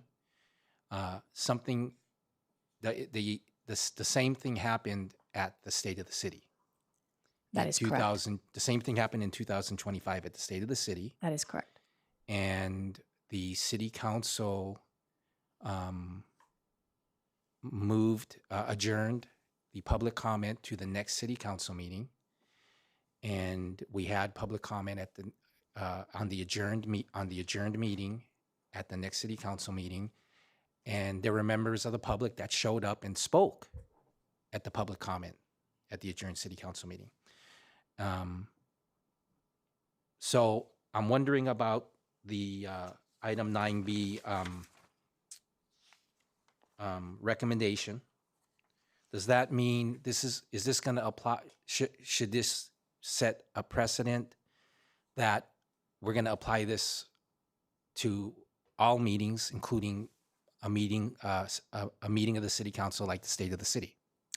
Thank you for the question. It will apply to the mayoral transition going forward, as stated in the unconditional commitment. Okay, thank you for that clarification. And we did allow public comments, and people did speak on the agenda item from April 8th. Thank you. Yeah. Thank you. Do we have any public comments? Anyone? Okay, Mr. Plowman.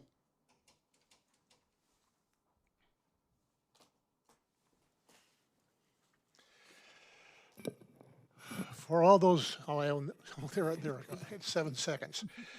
For all those individuals who have told me that I'm wasting my time here, that the council will not listen to or take action on anything any of us say during public comment, I guess this agenda item shows they are incorrect. However, this is not what I was asking for, and I do not take full credit for this action on the part of the city. I was told by a member of the community who does regularly make his presence known at these meetings, but of course earlier in the nights, he had filed a complaint with the district attorney on this issue. I personally did not allege that the action by Mayor Johnson was a violation of the Brown Act. I just questioned the propriety of publishing an intent to hear public comment and not allowing it. The opinion that I received from the city attorney supported the facts documented in this staff report. A subsequent discussion with the city attorney identified that a similar situation occurs during the State of the City address when more than 3 council members may be in attendance at the same event. So additionally, we see a public comment section on the 6 p.m. agenda for tonight. So is this a conflict of opinion, a question of transparency occur under Ms. Johnson's new plan to quarterly recognitions? I also challenge the statement included in the agenda which confines public comments to a single item on the agenda. And lastly, now the earlier agenda for tonight restricts time to 1 minute. I find this appalling. So now, if someone I talked about during public comment had made its place on the regular agenda, I would have preferred that it be my response to Ms. Say's question about the disqualified responses to the water rate study, the results of which research project I performed, which several of you have a copy. Thank you for your appearance, Mr. Yokoyama. Thank you, Mr. Plowman. City Attorney, can you please answer? Mr. Plowman, can we bring you back up here? Thank you. I'll have some of your questions answered since you're here, if you'd like. Again, I got the, as you requested, the city attorney did respond to me. And in our subsequent discussion, she mentioned to me that, you know, the state of the city is a similar situation as the council person spoke of. And then I thought, well, if we're going to have this, you've asked for this special meeting for celebrations and for presentations, et cetera, and kind of inappropriate to have public comment there, but because it's a meeting of allegedly the council, so there has to be public comment on. So what policy are we going to make for presentations, state of the city, transition? You know, I don't know. I don't see it. My point of speaking at the transition would have been to contradict comments that were made by the mayor at that time, not the new mayor, but the old mayor. And so that's the reason why I would have wanted to speak on that night. It's inappropriate 2 weeks later to make those comments. I see. Pam, can you briefly just explain to Mr. Palman the need for public comments on our special meetings and why it's only limited to that one item at the special meeting? For special meetings, Yes, like we they did do earlier. require public comments, and it is for only items or any and all items that are listed on the special meeting agenda, rather than any public comment related to the anything within the city's jurisdiction. I hope that helps. We can talk offline. Okay, thank you. Thanks for coming. Okay, then how come on tonight's special meeting, item 6, they can talk about anything within the jurisdiction of the city council? For the special meeting, I believe it was limited to items that that are listed on the special meeting agenda. I'm talking Oh, it about was- the agenda for the 7 p.m. special meeting. What's the difference between public comment at the 6 p.m. special meeting and the 7 o'clock special meeting? It's within the city's purview under the government code. I believe it's 54953 and 54953.4 or 54954.3 as it relates to public comments. You can either require items listed on the agenda to be on the public comment, or you can open it up to public comments in general. In this case, in lieu of the regular Monday meeting, it was a special meeting because of the date, but for all other purposes, it was a regular meeting with respect to regular city transactions. So this city council has been normally allowing full public comment at special meetings that we've been having in the past. We've been allowing public comment regarding anything within the jurisdiction of the city council, even though we weren't required to. That is correct. The city council has voluntarily allowed public comment at special meetings that have been rescheduled from regular meetings. We've allowed for public comment about anything within the jurisdiction of the city council, even though we were not required to. Yes. Thank you. Okay, I'll entertain a motion at this time if there are no other comments or questions. Any motion? Move to approve agenda item 9B. To adopt and approve the attached unconditional commitment under the Brown Act related to public comment during a mayoral transition reorganization event.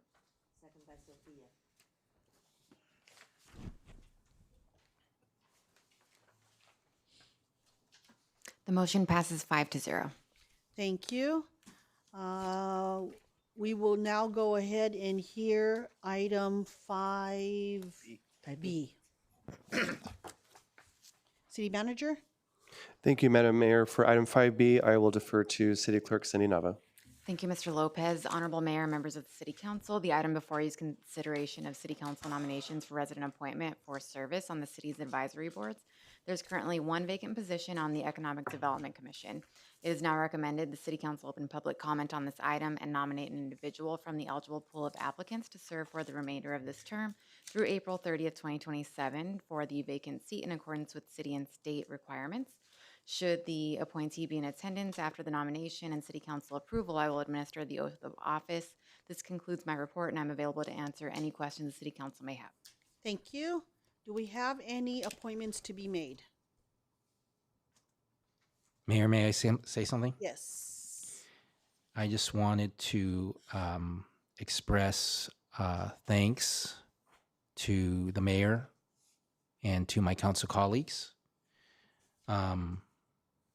I'm thankful to the mayor for hearing item 5B at this time. I thought that I would be prepared with an appointment, with a nomination for my vacancy on the Economic Development Commission.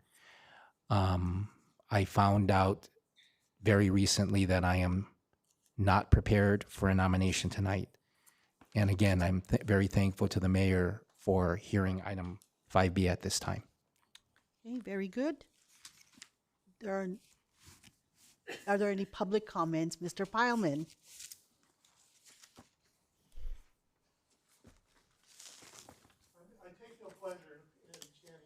times.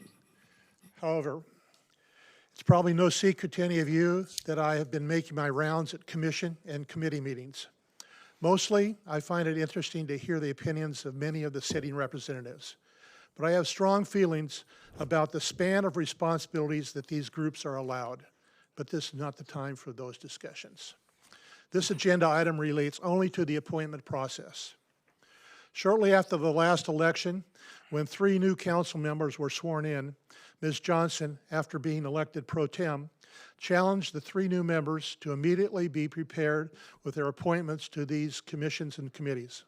On one hand, this is a valuable concept, as we wish these groups to be vigorous and prevent a lack of quorum to occur, requiring a no-meeting situation.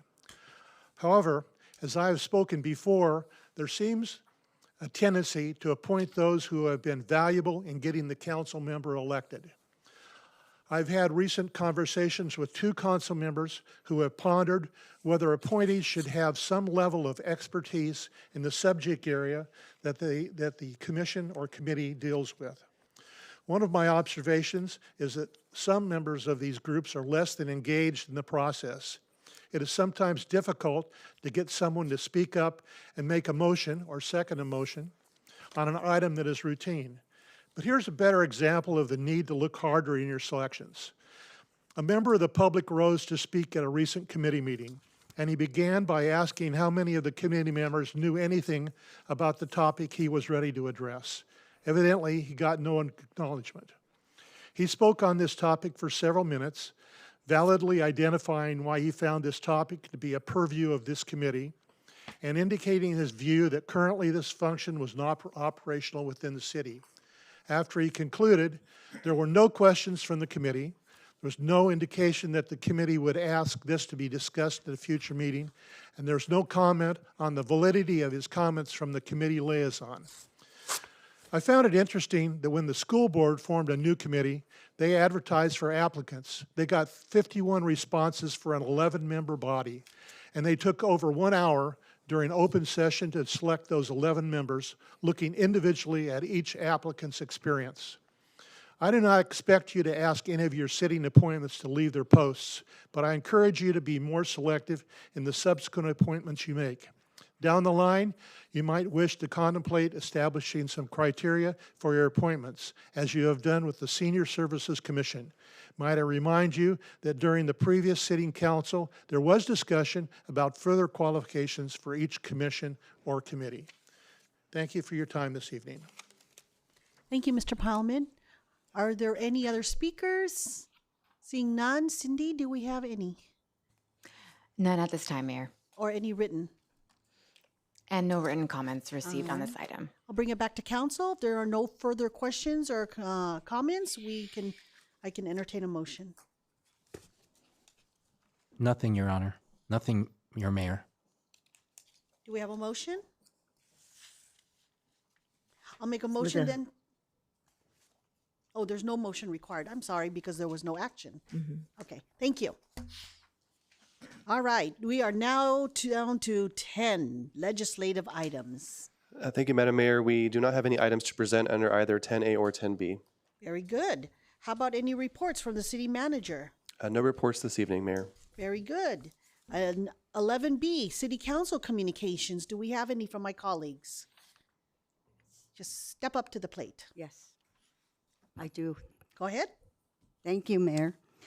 Tonight, as my honor, I also want to announce that I will be withdrawing from the cities in lieu of insurance program effective immediately or as soon as possible.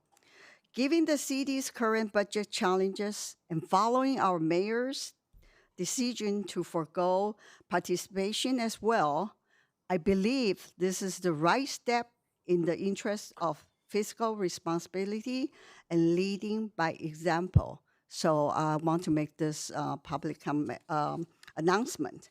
And this is the first one. The second one, thank you, Mayor, for the comments from the resident, Mayor. And based on the comments from the resident and suggestions from the members of the residents' budget task force, and as part of our efforts to reduce costs and explore ways to increase revenue, I know it's not easy to we just change over the night, and but I would strongly recommend it and to ask for the council consensus to direct the city manager maybe to prepare an informational report on the possibility of contracting out the operations and the maintenance of the Ironwood Night Golf Course to a private operator. I think this is because a lot of residents and a lot of voices that they are concerning about this. And so I would suggest, I would like to have a consensus to make this possible for our city manager to do the study.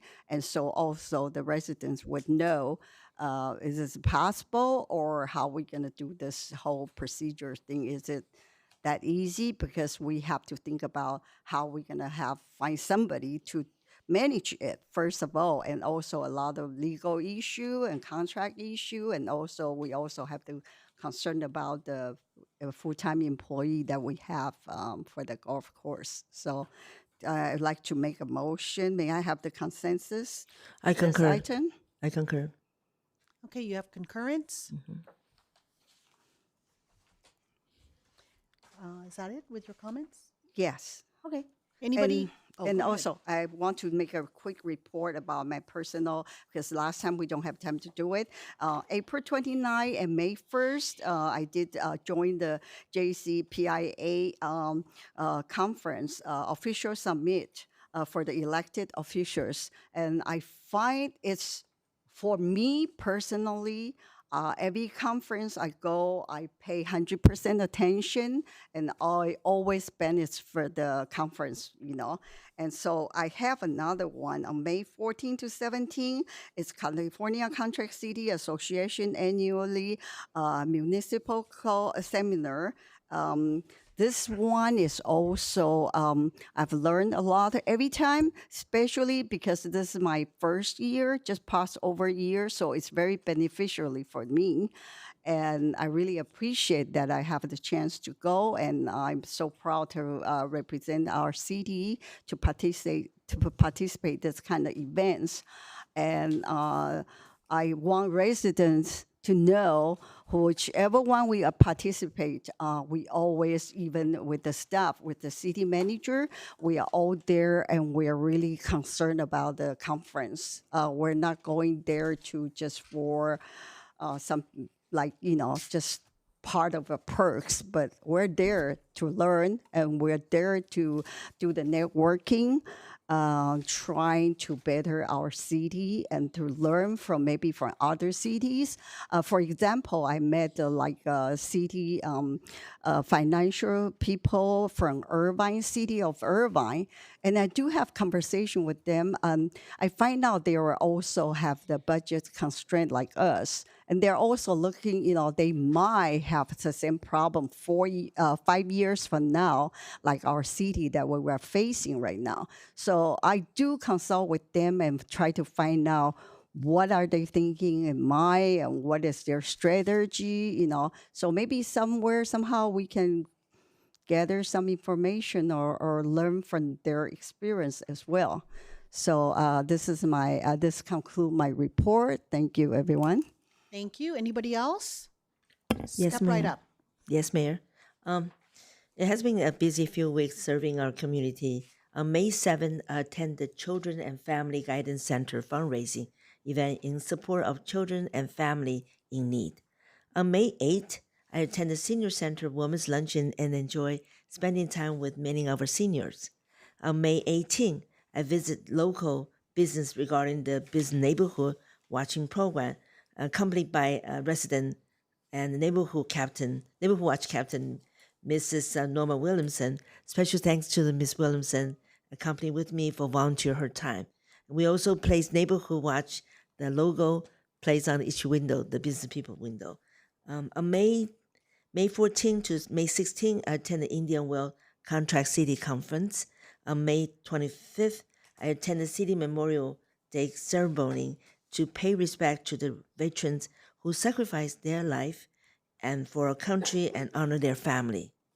On May 27, I attended Gateway City Council of Government SR 91 Freeway 605 and 405 Courtroom City Committee meeting in Paramount. Unfortunately, the committees was unable to vote on agenda item because the required quorum of 8 Cordero City representative was not met.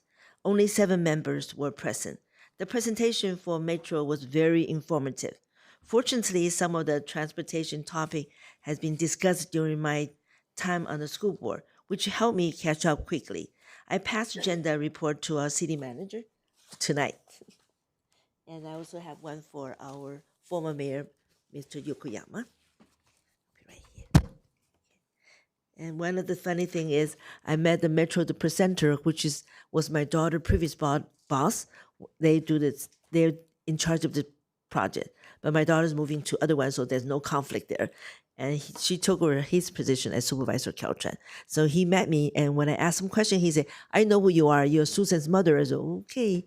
But it was really fun to attending and be knowledgeable what happened on freeway, what's going on, the condition. But I want to thank you again, giving this opportunity to attending this Gateway conference meeting. Thank you. Anybody else?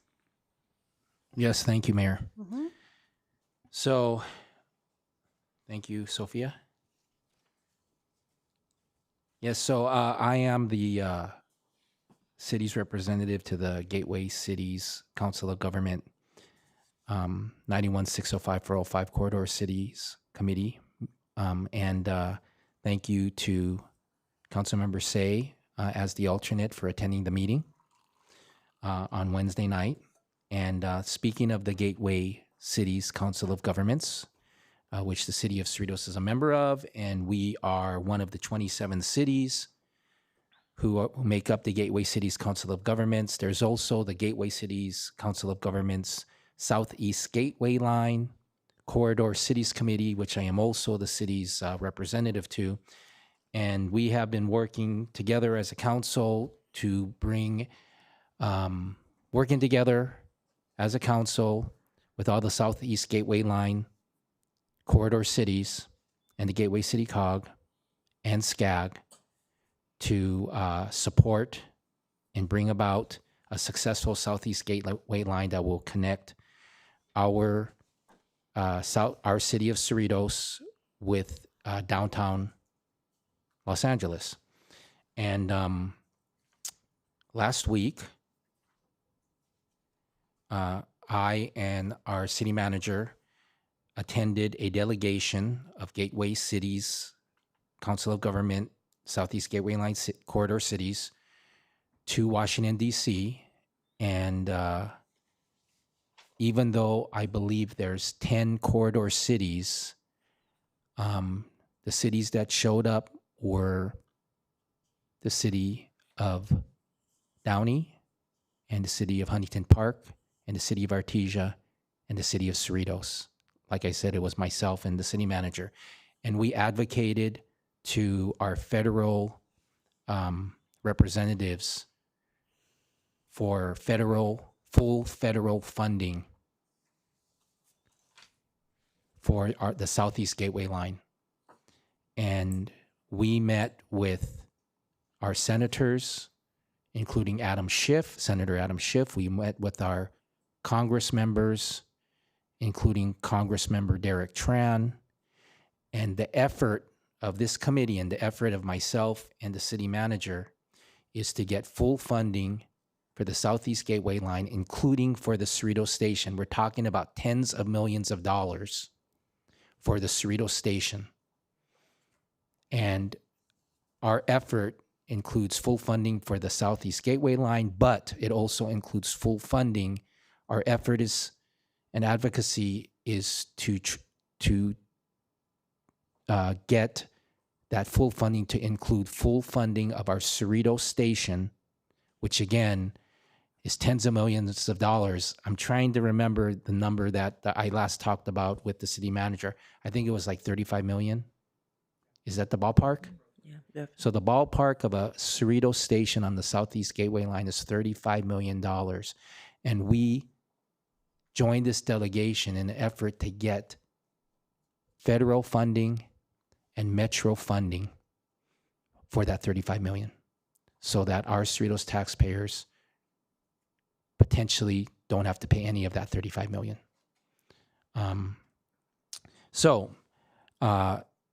While we were there,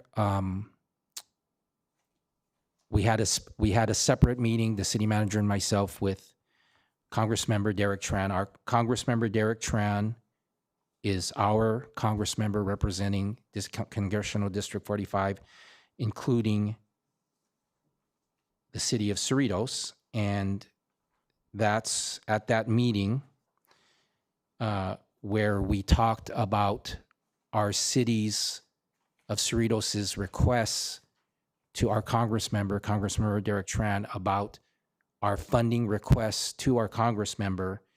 That's where Derek Tran and his staff member, Tony Tran, confirmed to us that Congressman Derek Tran had submitted with his fiscal year 27 community project funding requests.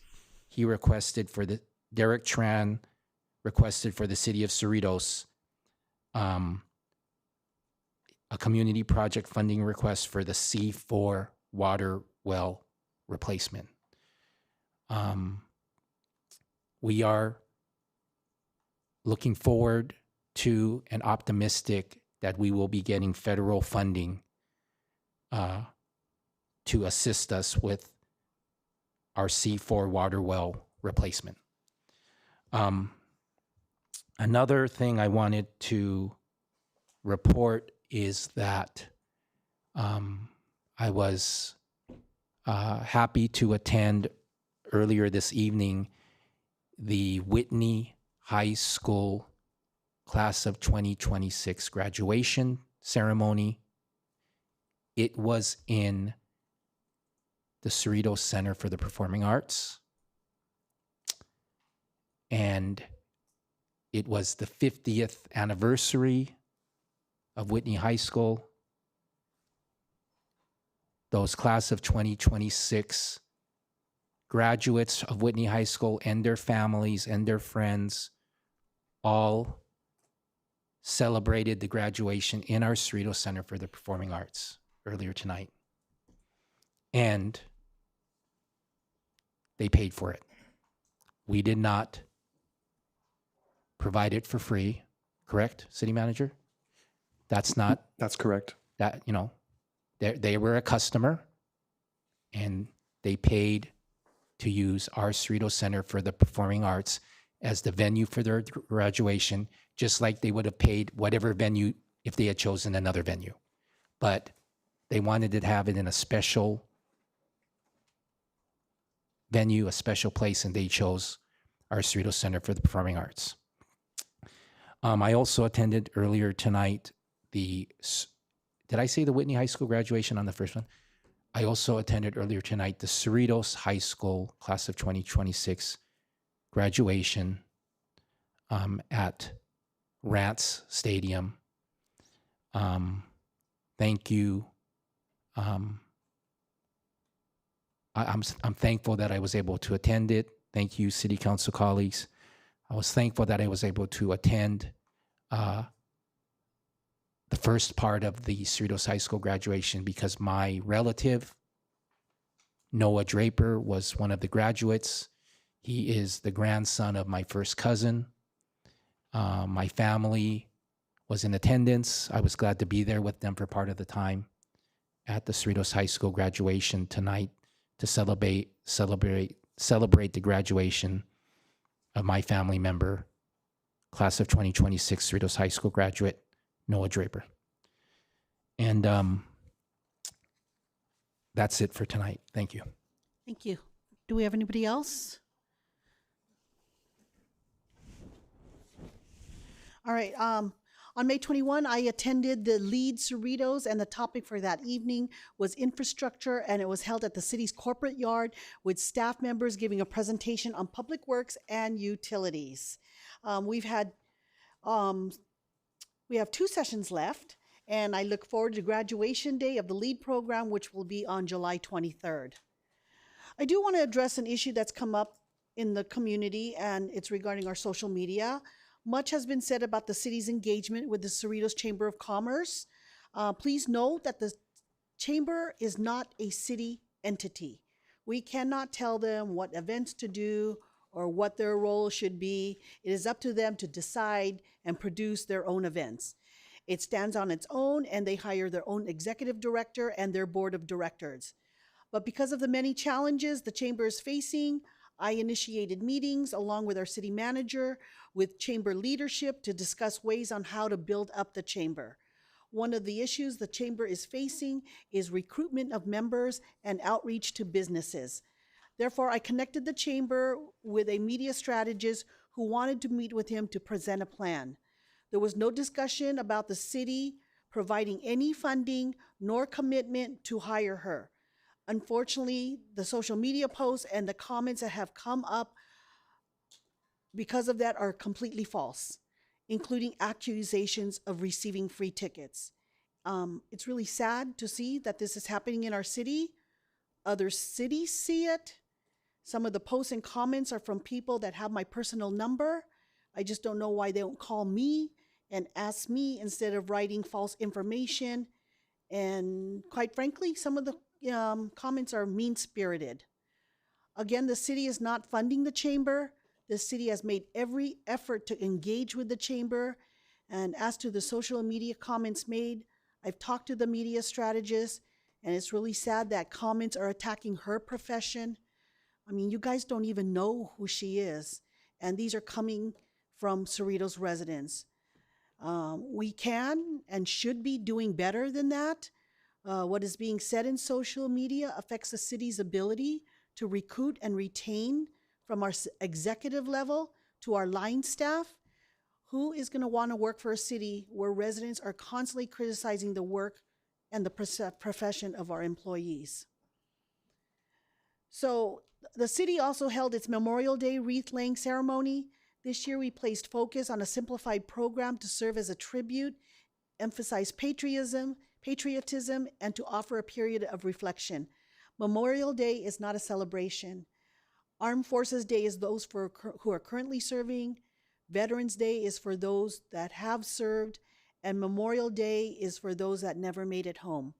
It is a somber moment to honor those that paid the ultimate sacrifice. So with that, I'd like to honor our many veterans that served our nation by proposing a reserve parking program for veterans. Home Depot, Lowe's, City of Paramount, other surrounding cities do the same. What it is just basically a symbolic way to honor our veterans by placing a reserve sign in a parking stall. So I'd like to ask City Council consensus to direct the city manager to direct staff for a report on the feasibility of having a reserve parking sign for veterans at our city facilities. It could be 1 or 2 stalls. It would be on the honor system, and it would be a way for residents to pay respect and honor those that fought for the many freedoms we so enjoy today. I agree. Thank you so much. Thank you. And last, we have the Cerritos 5K run. Move with the Herd will take place at 8 a.m. on Saturday, May 30th at the Sports Complex in celebration of the 70th anniversary. Registration is currently open, and we are pleased to share that 460 participants have already signed up, and we're willing to take more. You can still sign up on the day of the event. Following the walk run, attendees can enjoy a variety of post-event activities, including a health expo, food trucks, and a designated photo area. Special thanks to LA County Supervisor Janice Hahn and the Port of Long Beach for their generous support in making this event possible. For more information, please visit the city's website at cerritos.gov.